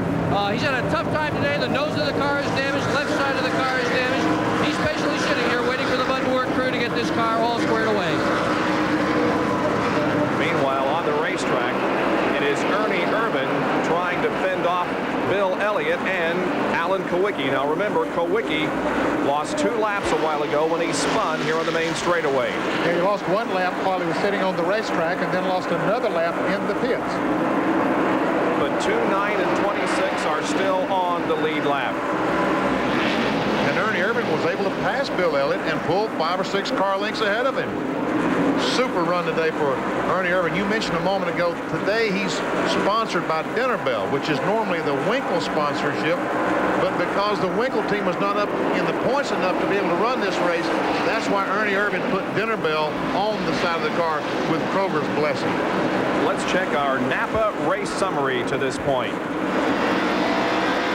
Dale Earnhardt has led 167 of the 220 laps at an average speed of 87.986 miles an hour. We've had 3 leaders, 4 lead changes, 7 caution periods, total of 46 laps, and 11 cars are on the lead lap. Those that are out of the race: Hud Strickland, Kyle Petty, Richard Petty, and Phil Parsons. Those who have picked up 5 Winston Cup bonus points for leading include Earnhardt, Martin, and Ernie Irvan. And as we mentioned, Dale Earnhardt is getting very close to leading the most laps during the day. He's not quite to that point yet that he can claim it, but it won't be too long if he stays out there, and that is another 5 bonus points. He has led all but 53 laps today, Dale Earnhardt has. Kawicki and Bill Elliott side by side. Started to say that Kawicki had finally taken the spot away, but no, Elliott came back on the outside. But now Kawicki does have the spot, and Ricky Rudd tries to move alongside the 9 car. And that will be for position. That was only track position as far as Kawicki was concerned, because as we mentioned, he is 2 laps down. Here's Ernie Irvan trying to pass Rusty Wallace. Don't you know this makes Ernie feel about as good as he possibly can to pass Rusty Wallace, and he goes by him. Let's go to Dick Bergeron for a comment on the 2 car as Ernie Irvan salutes and waves to Rusty Wallace as he passes. Well, Bob Jenkins, Jeff Prospike, spotter down here, has been listening to the radio communication between Ernie Irvan and his crew, and it has been absolutely incredible. Ernie, just a few moments ago, radioed to the crew saying, "Let me get this straight. You want me to pass all the cars, save the tires, don't wreck, and win the race." His crew chief just sent back one word: right. Not too much of an assignment, is it? Ernie Irvan has moved to 4th position, dropping Rusty Wallace back to 5th. A great run by Ernie. Well, another fellow that ran good at Martinsville along with Ernie Irvan was Dale Jarrett, who had his best finish ever, but he has taken the hardest Pontiac to the garage and out of the race, and as he was going into the garage, Lake Speed was coming back out of the garage. Speed has been in the garage area a long time, but now is back out there in competition. We focus in, meanwhile, on the battle for 2nd position. Jeff Bodine and Mark Martin. Here again, we see the green and white Skoal car was able to get by Jeff Bodine just a couple of laps ago. Now Mark Martin has run Jeff down. Blue number 6, that's Mark Martin, as throws light for Thunderbird, and he has position on Bodine. And that's Dick Trickle just behind these two as they race for position. Martin has the inside line, and here comes Dick Trickle in the number 84 car, and Mark Martin is going to go into second spot. Now, Dick Trickle, under normal circumstances, would be in Nashville, Tennessee today for the All-American 400, a race that brings together top short track drivers from all over the country in various sanctioning organizations. But because of the rain out we had here 2 weeks ago and his commitment to Winston Cup, he is here today. But he said in the moments before this race that his heart really was in Nashville because he knew he could win that race. There must have been a song about that sometime along. My heart's in Nashville, but my heart's in North Wilkesboro. No, that's backwards, right? Well, it can't be any better than the rap song that we just heard on the short track races. Mark Martin, second position now. Jeff Bodine is in third. Dick Trickle, by the way, 2 laps down in 13th. And Mark Martin is running 4 1/4 seconds behind Dale Earnhardt. So Earnhardt is sort of checked out on once again. It wasn't too long ago that we saw Jeff Bodine battling Earnhardt for the front position. Then Earnhardt just started pulling away. Ernie Irvin is fourth and Rusty Wallace is fifth. But you know, Mark Martin's car seems to get better as the race wears on. Just like at Dover, Delaware, when we saw the race up there about a month ago. His car got a little bit better as the race wore on. And if this thing were to stay green the rest of the day, I'm not sure that Mark Martin will win the race. Let's go to Jerry Punch, who's caught up with Dale Jarrett. Well, Bob, a couple of weeks ago, this young driver led nearly 100 laps in Martinsville, Virginia. But today, Dale, it wasn't to be your day. From the very beginning, you just had trouble. People trying to run over you out of turn 4. But what finally put you out? Well, we've been running hot about the last 100 laps, and apparently we've got a head gasket going or something. We've just been trying to nurse it around, and just finally gave up before we tore the engine all to pieces and caused somebody else some trouble out there. So this wasn't a good day for the Hardee's Pontiac. Starting that far back, we didn't have a bad car. I got hit earlier and spun out, but that didn't hurt us too bad. But you know, being all the way back there just hurt our chances of having a good run here today. Dale Jarrett out of it in the Hardee's Pontiac. And there is the leader, Dale Earnhardt. We haven't seen him in a while simply because he's running by himself, well in command of this race and about a half a straightaway ahead of second place Mark Martin. Dale Earnhardt has had things pretty much all his way so far in this event as he tries to recapture the points lead in the battle for the Winston Cup. We'll be back in just a moment.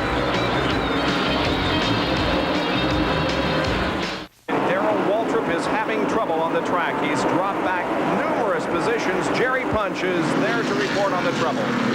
There's a discussion going on behind me between Sandy Jones, Jeff Hammond, and the crew. Apparently, Darrell Waltrip has lost the brakes on the car. He is trying to pump the pedal to get a little bit of brake, but he's having to slow down. They have been showing some smoke. Possibly they may have cut a brake line. They may have some brake fluid leaking from the car. The NASCAR official is standing there talking to the people in the tower. They in turn are talking to Jeff Hammond and the Tide crew. A top break for Darrell Waltrip and the Tide Chevrolet. Darrell had remained on the lead lap and remained in the top 10, but now this problem has put him back a few positions. Let's check the top 10 with 248 laps completed. It's Earnhardt leading with Mark Martin second, then Jeff Bodine, Ernie Irvin, and Rusty Wallace.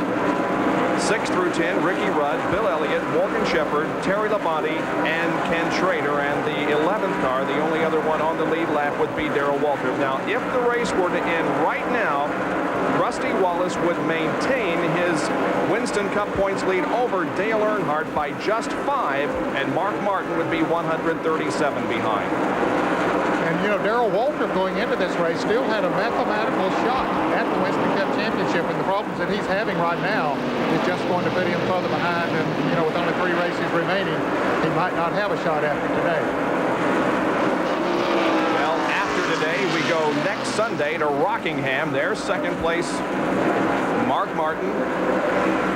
And he, you know, Mark Martin drives really strange because he's backing off, going in the corners a little earlier than some of the other cars. But once he gets in the corner, he's able to nail that throttle and drive off. And it appears to me like that Mark Martin has just radically changed his style because of the radial tires. What we have right now on bias ply tires slips and slides just like I like it. You know, the back slides a little bit more than the front does, and we can run as hard as we want to run, and we don't have to worry about losing it. We just slip and slide. When we put the radials on and try to do that, I crash. It's that simple. It's that simple. Well, he hasn't. Ooh, he's got a little bit sideways there, but he hasn't crashed today. As I mentioned, 2 weeks ago in practice on Friday, he spun out 3 times trying to qualify. Now the number 5 car driven by Jeff Bodine. That's your 3rd place machine at the moment. Bodine a lap down earlier with the contest, got it back in a caution period and finds himself 3rd. Dick Berggren is with Waddell Wilson. Well, you have to be pleased with your run this afternoon, but can you run down those guys ahead of you, Waddell?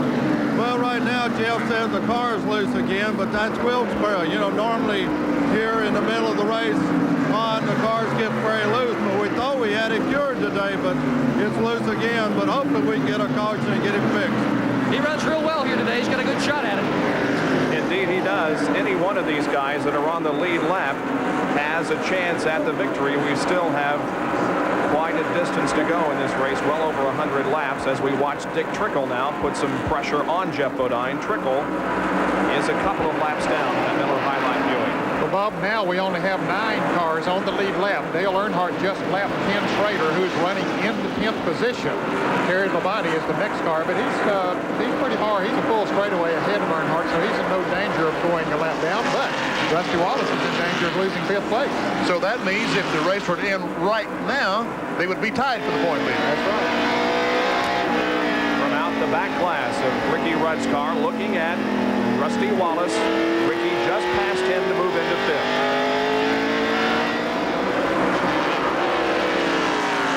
Wallace's car not working the way that we normally see that Kodiak Pontiac work on a short track. You know, I was on the Speedway show with Bob Jenkins on Thursday evening, and Bob asked me who I felt like would have the advantage, and I said Earnhardt, because Rusty did not run well here in the spring. Whatever they had wrong in the spring, it seems to be has popped back up again, because you're right, Ned. Rusty Wallace is not running as well as we normally see him run. He really hasn't been in the hunt all day. He's never been up into a position to challenge for the lead. No, he has run good, but just not as good as he normally does. Let's go to the pits with Dick Berggren, who is with Rusty's crew chief, Barry Dodson. Well, Barry, you guys are not running in the leaders at this point. Can you adjust the car? What's wrong with it? We need to adjust it, Dick. The thing's too tight. We thought the track would loosen up. It hadn't happened on this radial tire. We just need a caution, get about 2 rounds of wedge out of it, and we should be a lot better. Well, one of the guys who's run real strong all day is the number 6, Mark Martin. His crew chief's with Jerry Punch. Jerry? Well, Steve Mills standing with me. You don't say hard work doesn't pay off. Steve, they say there are 2 kinds of chassis, front steer and rear steer. You had a rear steer and you couldn't win with it. You had a front steer and you weren't satisfied. So what you did, I'm told, you brought a front steer car here and put a rear steer setup under it. People said you were crazy, but you're outrunning most of them. Well, we're outrunning everybody but one rear steer, so maybe we should have brought the rear steer. But the car's working awful good. What keeps happening is we're having to race a bunch of lap cars and people that can run as good as us when they throw the green flag. So Dale gets out on fresh tires and drives away. Mark has to use his tires up to get back in position. So by the time we're clear, our tires are gone. So we're just kind of waiting on the caution, hoping we can do a better job on the next stop. One of the hardest working crews and drivers in the business. They are due for a win. Crash might come today. Turn 4, not necessarily a crash, but a spin at least, and we thought we were going to see a yellow flag that was very much needed by Steve Neal and Waddell Wilson and the others, but that didn't happen. Jimmy Spencer was the car that got sideways out in turn 4. Right in front of Rusty Wallace, I might add. But Rusty was able to drive by him. So no caution. Dale Earnhardt will definitely pick up the 5 bonus points as lap leader for today, having led over 200. Right now we're at 266. NASCAR, celebrating 50 years in auto racing, from 1948 to 1998. From Kannapolis, North Carolina, driver of the GM Goodwrench Chevrolet car number 3 is leading the Holly Farms 400. And Rusty Wallace finds himself in 6th position. position. So if the race were to end right now, the drivers would be tied. Here's our side cam as we look at Rusty.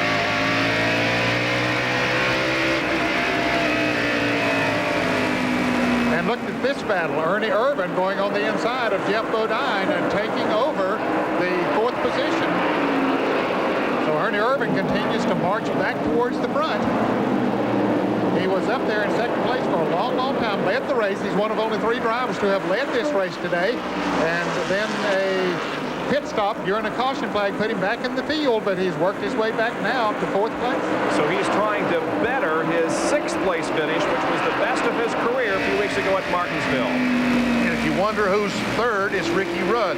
He was able to get by Jeff Bodine just a moment ago. And here is Michael Waltrip moving alongside of Ricky Wallace and in fact passing Rusty. So Rusty may have a problem. Darrell Waltrip is in. Jerry Punch is there. The winningest short track driver of the decade. 34th career short track wins in the 80s, but he's rolling very slowly down pit road. He does not have any brakes, and Billy Wilford, Jeff Hammond, and the crew will raise the hood and try to get the brakes fixed. They think they probably have a brake line that has been severed in the left front of the car, and they are going to try to push the car down here and get it fixed. But a 9-time winner of Wilkesboro Speedway will not win today. Leader Dale Earnhardt in heavy traffic. Sterling Marlin, and now Dave Marcus is just ahead in the Lifebuoy Chevrolet.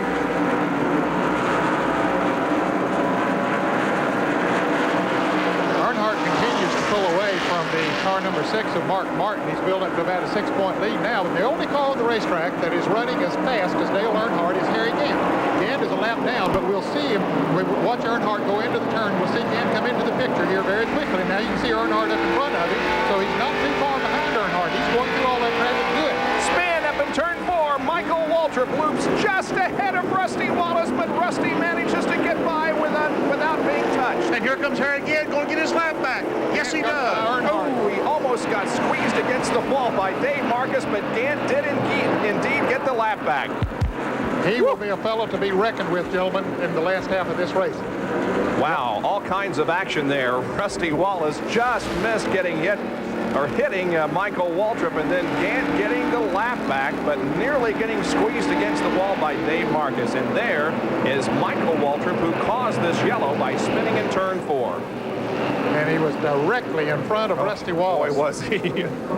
Directly. Yeah, Rusty's got to feel that he's living a charmed life. Oh, Michael is having a few words to say to Rusty Wallace. There might have been a little bit of contact between the two boys. The lap before, there had been some. I looked at it out on the racetrack, and there had been a little contact between them, and maybe there was a little bit more that time around. The leader in the pits, Dale Earnhardt. Jerry Punch right there to call it.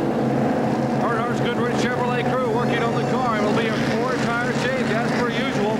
Lots of scrapes and scratches on the left side of the Goodrich Chevrolet, indicating a lot of battle scars. Let's go up to Mark Martin's pit and Dick Bergeron. They're also going to do a 4-tire change up here. Rusty Wallace team as well doing a 4-tire change. Wallace changing the wedge on their car. The crew from Mark Martin almost done with their tire change. Here he goes. Great job for Mark Martin. He's out. But Dale Earnhardt was out first. Here comes everybody else. There goes Rusty, Derek Cope. But I coming out a little bit late. Ernie Irvin was also late getting out. Comes Ken Schrader. And there is Harry Gant. Yep. So he will be back near the end. In fact, he probably will be at the end of the lead lap. He will be probably the 10th car on the lead lap. Let's take a look at the replay of Michael Waltrip's spin. Here he is just behind Jeff Bodine. And ahead, remember, of Rusty Wallace. Moving into turn 3, the spin will occur in turn 4. It's coming up here shortly.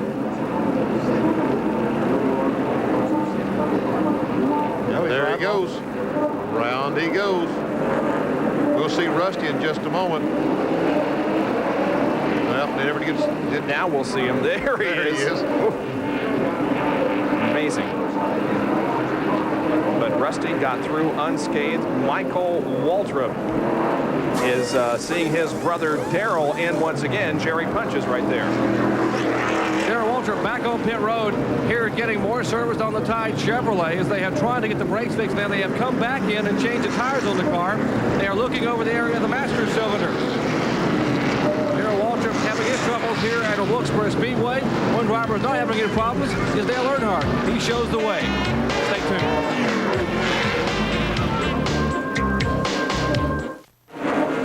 Back at North Wilkesboro, under green, 282 laps completed. Second place is being contested here as Dale Earnhardt once again has the lead. But Terry Labonte, Ricky Rudd, and Mark Martin are all three battling for second. Terry Labonte made a great pit stop in the Budweiser Ford. He was running about 9th position and came out in 3rd after the pit stop. And regardless of where his drivers start, and Terry Labonte started in 11th to make that 9th position this afternoon, you can't count a Junior Johnson prepared car out of a North Wilkesboro race. And right now, Terry is second, chasing down the leader, Earnhardt. Bob, they had about 120 laps to go when the green flag waved again. I think they'll be able to go the rest of the way if there is not another caution. Now let's take a look at the pit stop summary. Earnhardt stayed the same. Terry Labonte, look at the positions that he gained on that pit stop. He went in 9th and came out 3rd. Rudd lost 1 position and Ernie Irvan lost 3 positions. Dale Earnhardt continues to lead.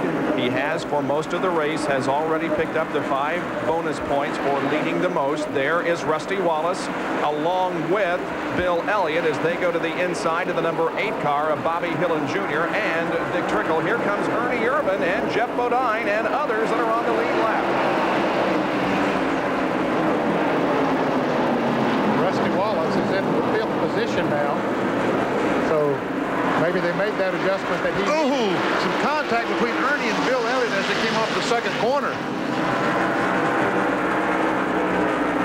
Both the cars got a little bit loose, and there's contact once again.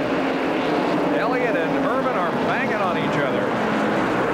Now Jeff Bodine moves down on the inside of Bill Elliott to take over the position. Elliott got caught on the outside, can't get back down in to the low side of the racetrack. 75 car Morgan Shepherd is also on the lead lap, and the green car Harry Gant is working his way back up. Here's Ernie trying to go by on the outside of the 8 car Bobby Hillen. Jeff Bodine, as soon as he moved out, took advantage, dived on the inside of him. But Hillen is up there. Now what's going to happen? Here's Bodine moving to the inside off the 4th corner. Cannot pass Bobby Hillen though.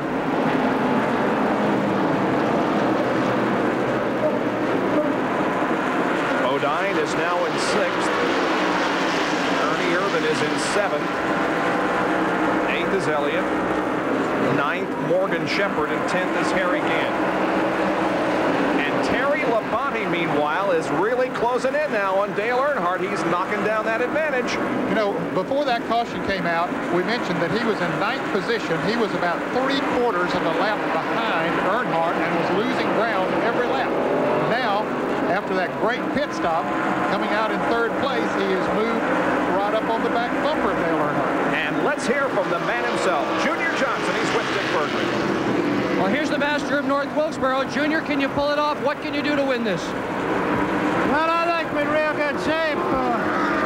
We did all the tire testing here for the radial tire just about 3 or 4 years ago. And we've had a lot of experience here with the radial tire, but Earnhardt's going to be tough. I think we can stay with him, but I don't know if we can beat him. Well, we'll find out in about 115 laps.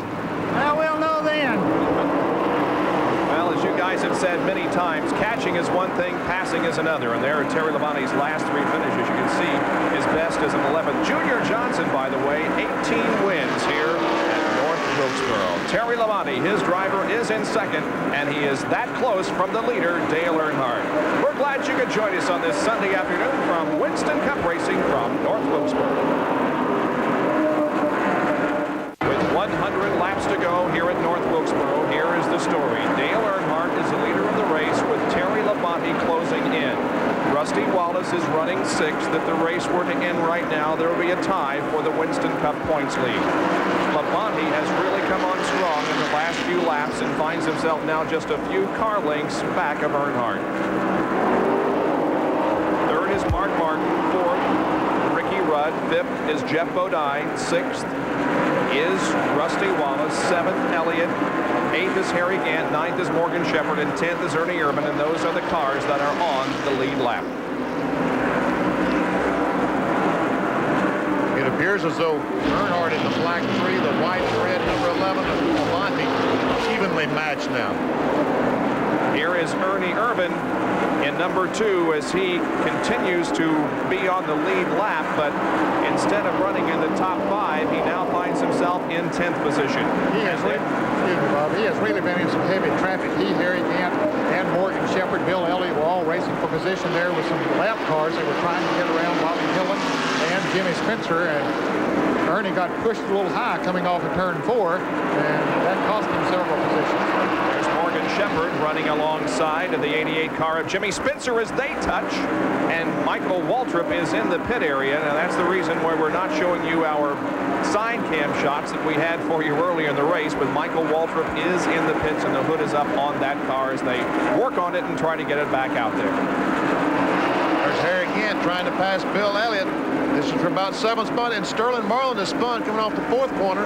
Kyle Petty driving that car now. He got in it a little while ago. I assume he's still in it. Kyle Petty. There is Kyle Petty in the 94 car as the caution comes out for the 9th time this afternoon. The Ultra Sunoco Oldsmobile headed backwards on the racetrack. That's Sterling Marlin's car, but again, we assume that Kyle Petty is still in it as he relieved Sterling a few laps ago. Okay, it'll be pit stop time again. No question but what they could go the rest of the way from here. Of course, they could have anyway. As far as gas was concerned, they only had 120 laps to go when the green flag waved before, but now the caution out, and I'll bet they'll all come in for new tires. We shall see in a half a lap. This is the break that Harry Gant needed because, as Ned Jarrett mentioned, he was an awfully fast race car, but in the middle of heavy traffic, Earnhardt had pulled away for about a half lap advantage. Now Harry Gant able to make a pit stop and pull up in about 5th or 6th spot behind Earnhardt. Let's see if they pit. Yep, here comes Dale Earnhardt. Jerry Punch will call the stops by the leader. Dale Earnhardt brings the Goodrich Chevrolet in. He's on top of your screen. Terry Labonte in the car number 11 on the bottom of your screen. Earnhardt almost overshoots the pits, but they're working on the car. Right side charge for Terry Labonte. Likewise, that's for Dale Earnhardt in the Goodrich Chevrolet. Kurt Shelburne in the crew now going to the left side. Same way with Labonte. Tim Brewer, Mike Hill in the crew now. Pete Wright working on the Budweiser Ford for Terry Labonte. It's a crew chief race here in the pit. Earnhardt's car off the jack, get down and away. Still working on Labonte's car. Here comes Terry Labonte now. By virtue of an outstanding 4-tire stop. Well, Jerry, evidently Mark Martin only took on 2 tires because he beat them all out. So Mark Martin should be the leader of this race once we restart it because he got out ahead of both of them. I think he only took on right side tires. Well, we will be answering that question in just a few moments. Meanwhile, we're going to take another break while we are under caution here at North Wilkesboro in the Holly Farms 400. Stay with us.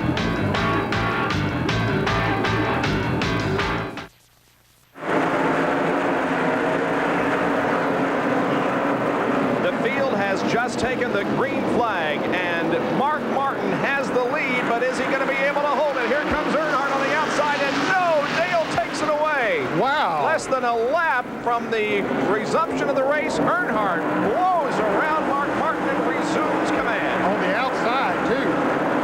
Mark Martin just can't get going on the restarts, and early on, see, Ricky Rudd is going to try to take second away going down the back straightaway.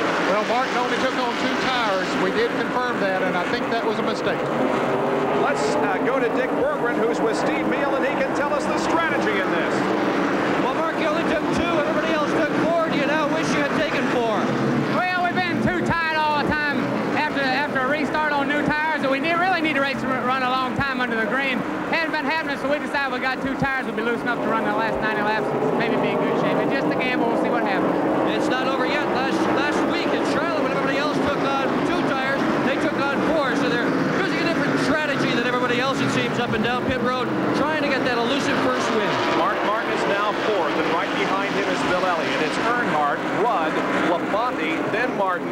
Then here comes Bill Elliott. Jeff Bodine is next, followed by Morgan Shepherd, and then Rusty Wallace. And then Ernie Urban and Harry that what we thought helped him a great deal there didn't help him quite as much because he came out in 10th out of the pits. No, he didn't. Because by the time he gets back up to 4th or 5th, he'll still be a half lap down. Jeff Bodine is really all over Bill Elliott for 5th position. Elliott has run a good race today, but he hasn't been a factor as far as running up front. Now he gets a little tap from Jeff Bodine, but he has kept the car in the lead lap all day, so you got to hand it to him. He's driven a great race. I tell you what, this has been one of Bill Elliott's better races on a shorter racetrack. Although he did win Bristol a couple years ago, when he and that fellow right beside him got together and gave us a very exciting run up at Bristol. Earlier this year here in North Wilkesboro in the first Union 400, Bill Elliott finished 22nd. And Jeff Bodine is passing him now down the backstretch. Elliott a little reluctant to give up the position, but he finally has to. And Jeff Bodine goes to 5th. Morgan Shepherd, Rusty Wallace, here again. Ernie Irvin. All those cars on the lead lap. Also Kenny Schrader, the orange car, maroon car behind Ernie. No, he's a lap down. Schrader is a lap down. Yeah, Earnhardt lapped him. There is Rusty Wallace, who is just ahead of Harry Gant. Running in 8th place. And I'll tell you what, now if the race were to end, Rusty would lose the lead. Yes, he would. Dale Earnhardt would be in the lead, I believe, by 10 points. 9 or 10. You know, in the Charlotte Observer today, Tom Higgins wrote a quote from Rusty Wallace. He said, I feel like I will lose the championship, the lead Points back chase. to Earnhardt, right? The points chase, but I'm still going to win the championship. There you can see some of the cars that are out of the race, and Rick Wilson and Derek Cope remain behind the wall. That is interesting that Rusty would say he thinks he's going to lose the points lead, but eventually win the championship. Now, coming up, and by the way, the last 3 races will be here on ESPN for you to enjoy as you follow the Winston Cup battle with us next Sunday at Rockingham, North Carolina Motor Speedway. And then a couple of weeks after that, it'll be Phoenix, Arizona. Our second visit to that track for Winston Cup competition. We'll close it out in Atlanta. Harry Gant had a nose up under Rusty Wallace, but Gant saw Larry Pearson up in front of him, and he had to back off, get down on the inside of the track. He'll get another run at it here. No in-car shots at the moment because our helicopter has had to land for fuel. We'll be back up before the end of the race, hopefully, as we watch Rusty Wallace. And Jeff Bodine is just past Mark Martin to take the 4th spot away. Levi Garrett Chevrolet running awfully strong today. Bodine doing a super job getting through this traffic. He's a little less than 3 seconds behind Dale Earnhardt now. We'll clock him in a few more laps and see if he's able to pick up on him once he got out in the clear run.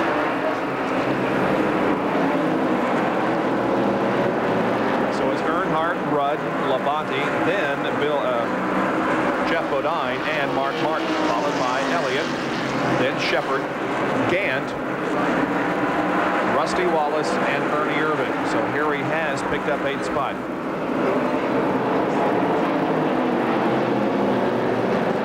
The 11 car of Labonte.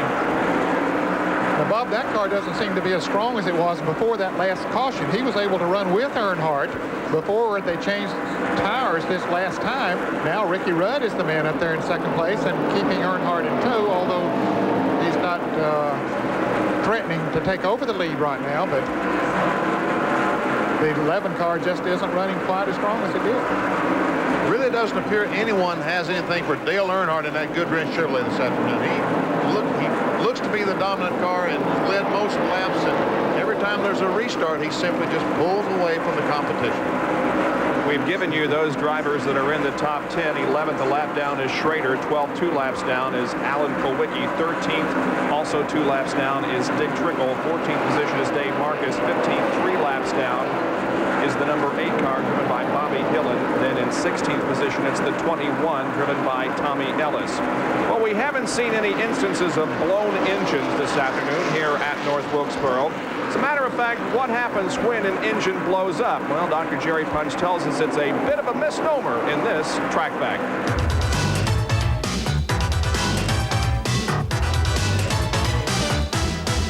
Track Facts are brought to you by the Robert Bosch Corporation, makers of Bosch Platinum, the ultimate spark plug. You've all heard us talking about someone blowing up a motor during a race and the big plume of smoke will come out and the safety trucks are on the track for a few laps. Well, they really don't blow up a motor, they actually blow down. Let me show you what I mean. Take a look here in the side of this oil pan. For this unfortunate driver, a large hole here, race fans, that actually shouldn't be here. It's where part of the crank and some of the rods came through the side of the oil pan, and quarts of oil were dumped on the racetrack. A tough break for this driver, a tough break for any driver in a tight point battle, be it Busch Grand National or a Winston Cup. A blown motor. Clear evidence here that something you don't want to have. Nothing like that this afternoon, but the action has been hot and heavy on the racetrack as we're at the Holly Farms 400 with 332 laps completed. From October of 1989, you're watching the North Wilkesboro Tyson Holly Farms 400 as our NASCAR marathon continues. Benny Parsons and I are here at Daytona, USA. I don't think we've mentioned it, but this race is actually being run 2 weeks after the scheduled date because of rain. It was rained out. Then Charlotte was run after the scheduled date for North Wilkesboro. So now there's only 3 races left in the 1989 Winston Cup Championship. And Dale Earnhardt is doing exactly what he needs to do to win this championship. Rusty Wallace is leading Earnhardt going into this race, I think 35 points. But Earnhardt has absolutely dominated the race, and Rusty Wallace has not led the first lap. There have been 9 different leaders in the race so far, and all I'll tell you is that there will be 10 before this thing is over. And you talk about people reaching new heights with your voice. You got to stay tuned and see the final laps of this race coming up. October 15th, 1989, North Wilkesboro, North Carolina. The NASCAR Marathon continues.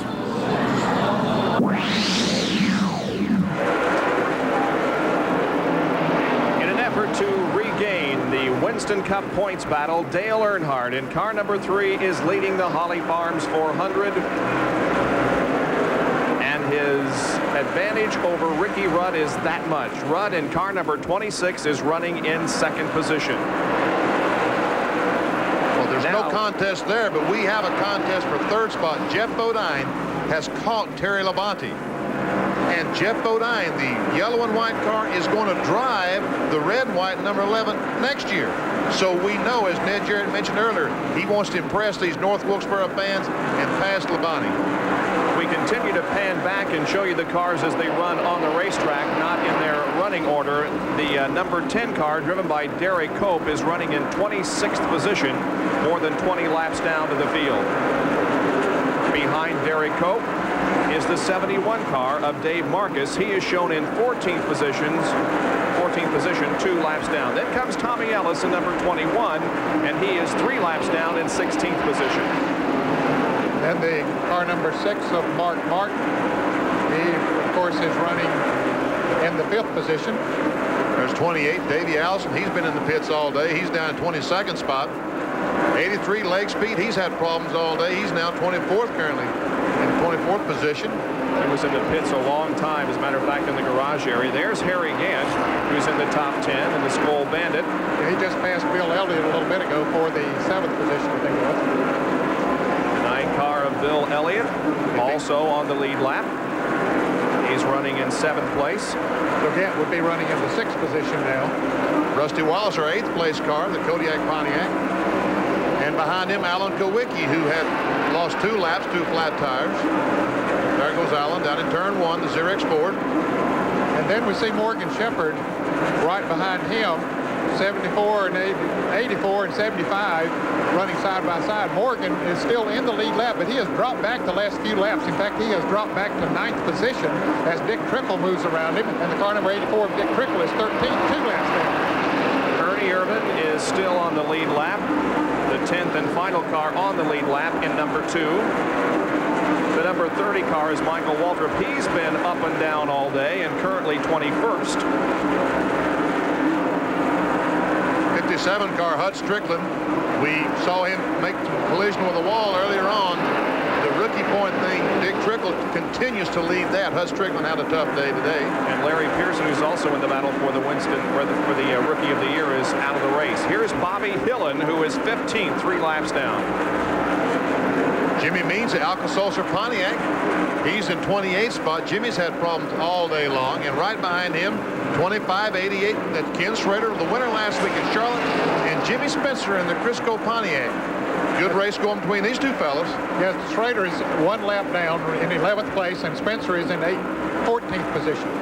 18th position, I beg your pardon. Some 4 laps down. Yeah. And those are the cars that are on the racetrack as we're back to our leader, Dale Earnhardt. So that's the way they run now. And we are on lap 350, so we've got 50 more laps to go in the Holly Farms 400 here at North Wilkesboro. Will Dale Earnhardt hold on for the win?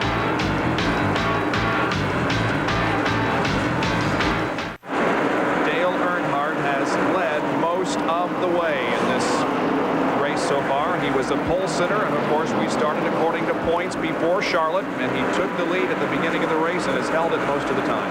You know, they're talking about race car drivers hearing noises in their cars, as well as that car is run today. And as early as he went out of the race last week at Charlotte, you suppose that Earnhardt is concerned about what could go wrong with this car today. Is it going to happen? Am I going to be able to stay out here?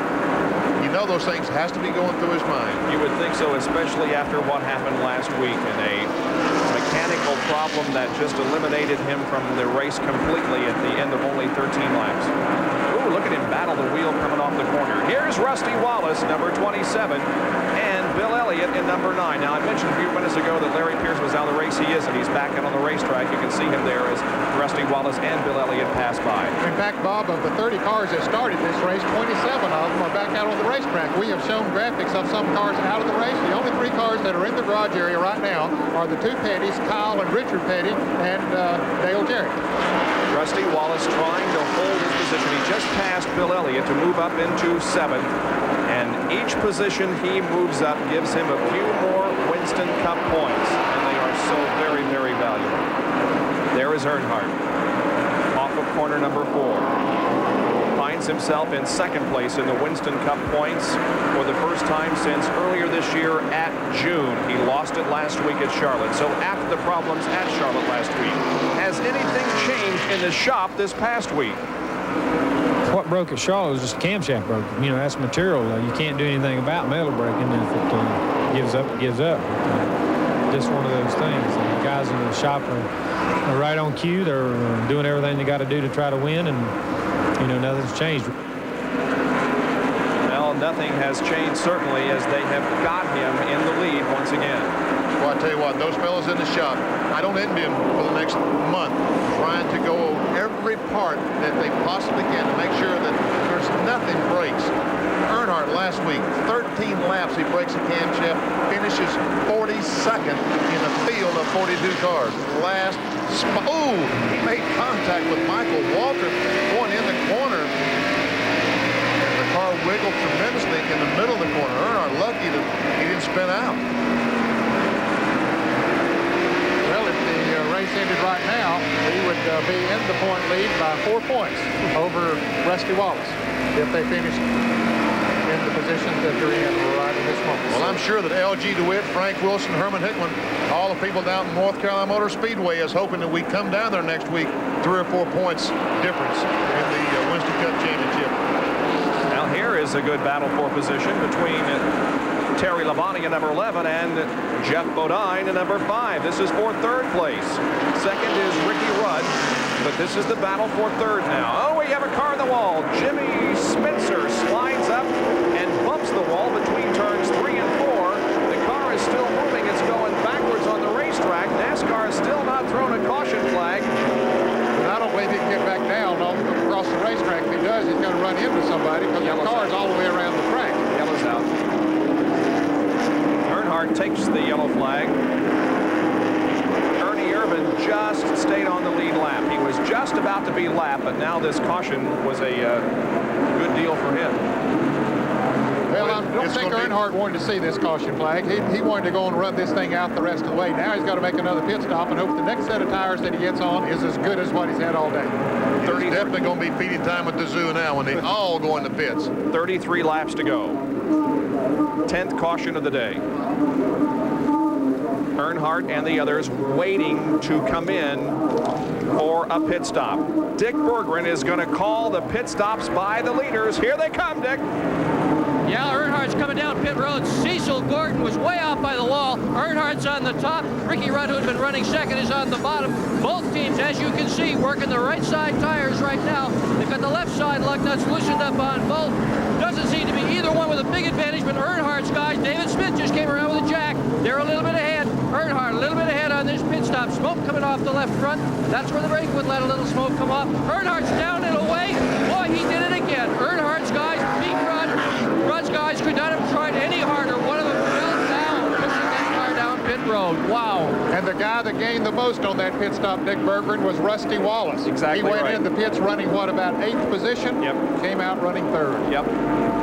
Rusty Wallace is going to be lined up 3rd for the restart. And then will come Jeff Bodine and Terry Labonte. So Rusty Wallace, because of that, finds himself now, if the race were to end, back in the Winston Cup points lead. We'll be right back.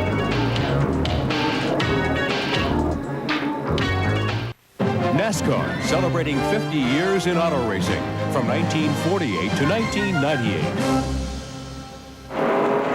Rusty Wallace running 3rd, but look at the positions that he picked up in the pits. He went in 7th, came out 3rd, but we've got to remind you that Rusty Wallace took on only 2 tires, and most everybody else got 4. And you can see perhaps right now that being evident as here comes Jeff Bodine and Terry Labonte and Bill Elliott. Yeah, that 2-tire change might have cost him like it did Mark Martin a moment ago, but Rusty's car had been pushing all day, as Mark Martin's had too, and so they chose to gamble that way to try to get the track position, but just lost 3rd position. Jeff Bodine. He's in jeopardy of going down another position as Terry Labonte takes 5th away. Rusty is in 5th. Ooh, and Bill Elliott gets sideways after getting contact from behind by Mark Martin. Yep, running awfully close. Too close. So really that advantage that he got in the pits is almost erased at this moment. Oh, it looks he lost the back end just a little bit more off that corner. Bill Elliott looks like he's going to have to go by on the outside. He's going to try it. And you can see the traction he gets. 3 abreast. Oh, boy. Can this work? Somebody's got to back out. Oh, it is going to be Rusty. And here comes Harry Gant. Meanwhile, here's Mark Martin and Bill Elliott going at it side by side as we watch from Harry Gant's car. Yeah, I don't believe that was a good move on the Kodiak team to just put on those 2 tires. Same as Mark Martin a moment ago. That just didn't work for Mark. Hasn't worked for Rusty.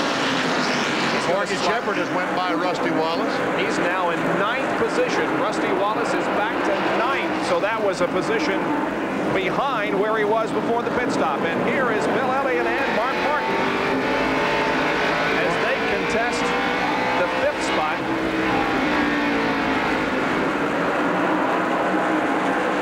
Elliott has 5th at the moment, but there's Mark Martin on the low side. Harry Gant just sitting there waiting for a place to open up that he can put that Stoll Oldsmobile in. All 4 of these cars that are running side by side and nose to tail are battling for position. All are on the lead lap. Elliott, Martin, Gant, and Morgan Shepard. And there is Shepard's car from Gant's bumper cam. Back to the leaders. Meanwhile, it is Earnhardt who now is beginning to get some green in his rearview mirror as here comes Ricky Rudd. Remember last year here at this race, Rudd with an outstanding performance. That was our Pure Later replay, and it looks almost identical to last year's race.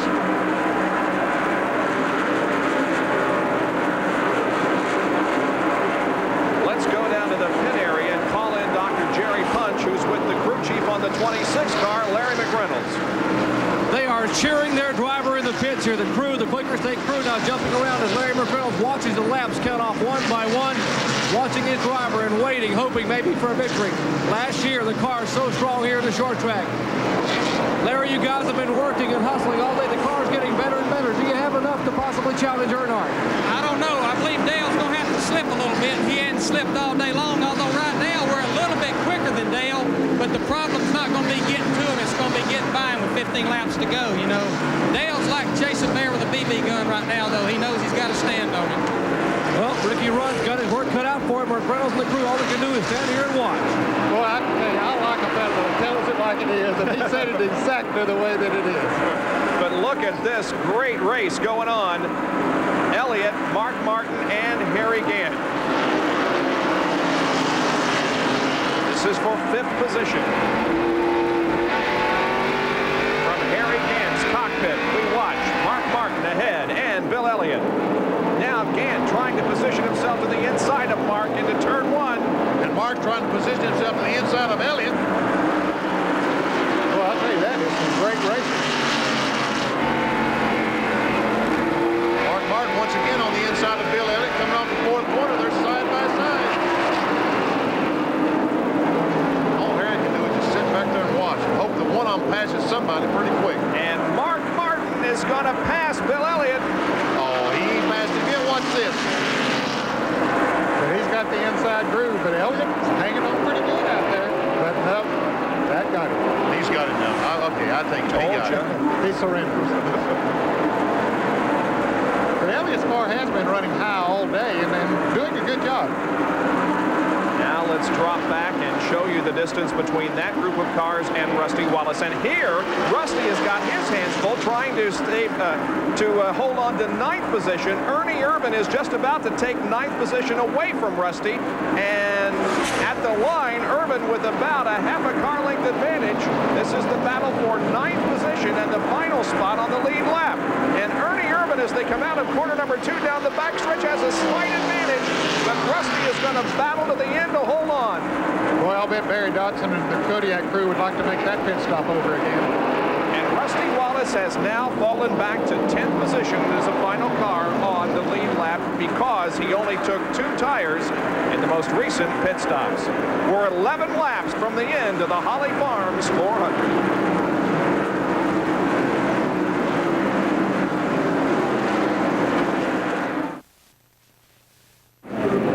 6 laps from the end of the race, and we are under caution at North Wilkesboro. And it's a good thing because Dale Earnhardt had slipped a little, and Ricky Rudd was just about to catch him. However, the yellow is out because of a spin in turn number 2 involving Bobby Hillen and Ken Schrader. And Rusty Wallace will dive in the pits and take on 4 tires, and that might be an advantage for him because none of the other cars is going to pit.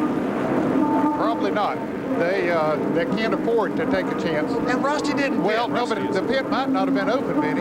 At that time, he might need to go back around the next time before he can come into the pits. Okay, that's a good point because there they are with the pit board. Harold Elliott, the engine builder, chief engine builder on the car with a pit board. While we were away for commercial, Dale Earnhardt got out of shape coming out of turn number 4 and slipped a little. And boy, Ricky Rudd pulled right up on his back bumper. And had that caution not come out, we would have had a real battle up front, and we still may have it. And look, Ricky Rudd's crew is out waiting for him, or is that a decoy? Decoy. Yeah, is it a decoy? Now, we'll see. They're all out there. You know, they want those other crew members to see him and call. They didn't come in with it. And Rusty isn't either. Well, Rusty didn't come in, and that does surprise me, Benny, that he didn't come in, although they don't have but a few more laps to go. But he had absolutely nothing to lose but a set of tires because he was already running in 10th place. Exactly. And no other car on the lead lap. So that's a little surprising that he would not have come in and took on some tires. We're going to get the green flag on lap 397. We'll have 3 more racing laps to go. And it appears as if it's going to be a battle among Dale Earnhardt, Ricky Rudd, Jeff Bodine, Terry Labonte, Mark Martin, and who else? Yeah, who else? I'll tell you, now let's watch Earnhardt on this restart. He has some kind of a transmission in that thing because he really gets a jump when he takes off. Look at it. Here it is. Green flag is out. 3 more laps to go. But Ricky Rudd was ready for it. Yeah, he was. He is right with him. Ricky Rudd in the Quaker State Buick. We ride with him. Spin in turn 1. Bobby Hillen against the wall again. We'll see if the yellow comes out. Yeah, I don't believe he's going to get off of that wall. But let's see. No, they're leaving around. Yeah, he did get off the wall. He did get off the wall. No yellow. 2 laps to go. White flag will come out next time around. Here comes Ricky Rudd moving to the inside of Dale Earnhardt. He's not going to be able to pass him at the moment. Let's Let's see what happens on the final lap of the race. Here comes the field down for the white flag. 1 more to go. Rudd is inside of Dale Earnhardt as they go into turn number 1, and both of them spin. And Jeff Bodine takes the lead. Earnhardt spins along with Ricky Rudd. Here comes Jeff Bodine, who'll come down and win the Holly Farms 400. Bodine wins as both Earnhardt and Ricky Rudd spin on the last lap. And Rusty Wallace is going to finish ahead of Dale Earnhardt. Wow. Short track racing.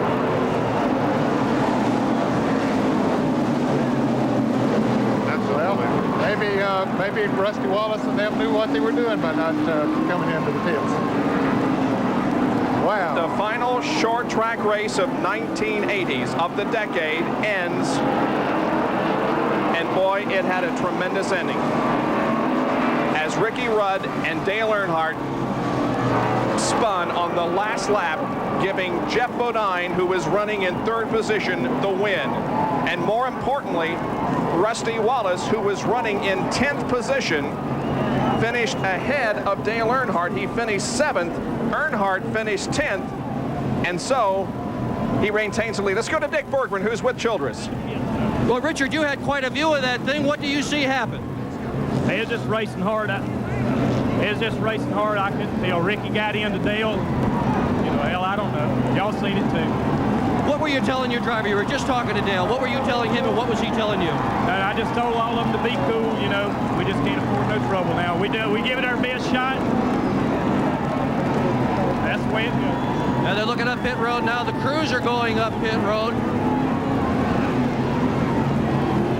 Everybody's headed up pit road right now. Both the Childress crew is on its way up pit road, and also the Quaker State crew on the way up pit road. And while all this is happening, Jeff Bodine has pulled into victory lane and wins the Holly Farms 400. We'll be right back.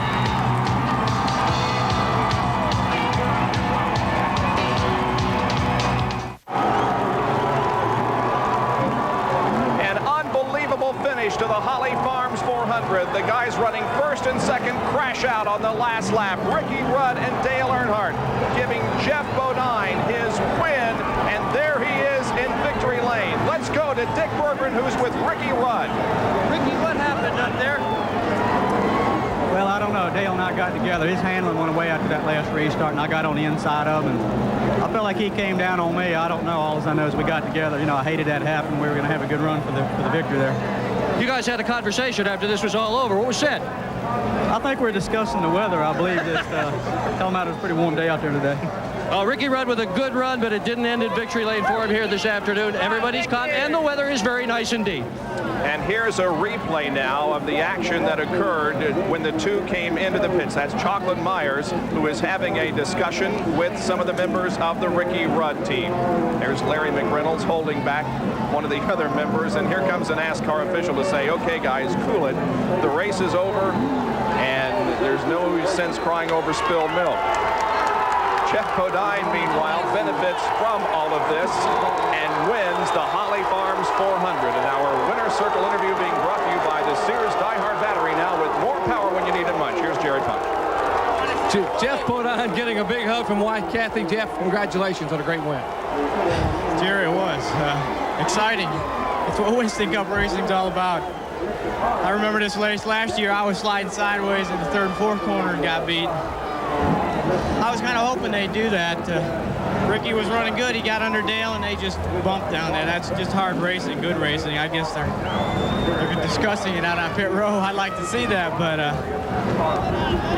hate to say that a place has owed me, but this place really has. We've come real close a lot of times, and last year and even this year, finally got it. It feels great. It shows that. Come here, Rick. It shows the character of this team, and even though we're not going to be together, right, buddy? We're still friends, and we're still racing hard, and we're always going to be friends. Always. And, great job. Great job. Well, your win today, Rick Hendrick, the car owner, your win today clinches a 7th consecutive Manufacturers Championship for Chevrolet. And you did it the hard way from a lap down. Well, we did. I'm glad for Chevrolet. I won't be with them next year. I'm going to be with Ford, but I'm glad we did this for Chevrolet and finally got a win this year. It's been a long time, but we're going to miss you, Rick. I miss you, Jeff. Love you, buddy. Poignant here in Victory Lane as Jeff Bodine wins the Holly Farms 400. An exciting last 3 laps. And he broke a 41-race winless streak, his last at Pocono in 1988. And there are the unofficial point standings at the conclusion of this race. Rusty Wallace holds on to the Winston Cup points lead, but it's only by 37 now over Dale Earnhardt.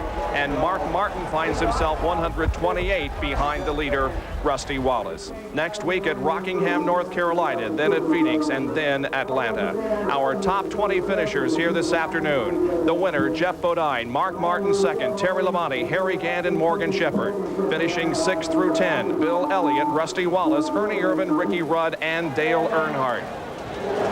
11th was Kowicki, 12th Dick Trickle, 13th Ken Schrader, 14th Dave Marcus, 15th Tommy Ellis, and then finishing in the 16 through 20th positions. We will check into, there they are, Bodine, Spencer, Hillen, and Waltrip. Dick Bergman is with Dale Earnhardt. Dale, what happened up there? Well, you seen it on TV.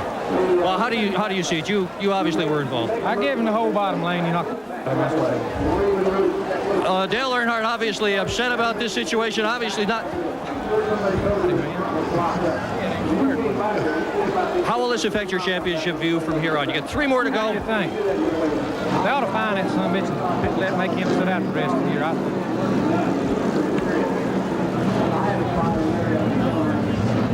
And so on live television, we have candid comments from Dale Earnhardt involved in this incident with Ricky Rudd on the last lap of the Holly Farms 400. Earnhardt was leading the race, got taken out. He finished 10th. Rusty Wallace went on to maintain the Winston Cup points lead, and, well, Jeff Bodine, who was running 3rd, came out as the winner of the race. Well, last year, as he said, he got in a similar situation, and he finished 3rd. This year, he finished 1st. I'm telling you what, it was an unbelievable finish. But as someone said, Jeff Bodine said, that's what Winston Cup racing is all about. We are always continually having finishes like that. How we do it, I don't know. And we've got 3 more races to go, and I think you can pretty much bet that it's going to be that kind of finish to the 1989 Winston Cup season.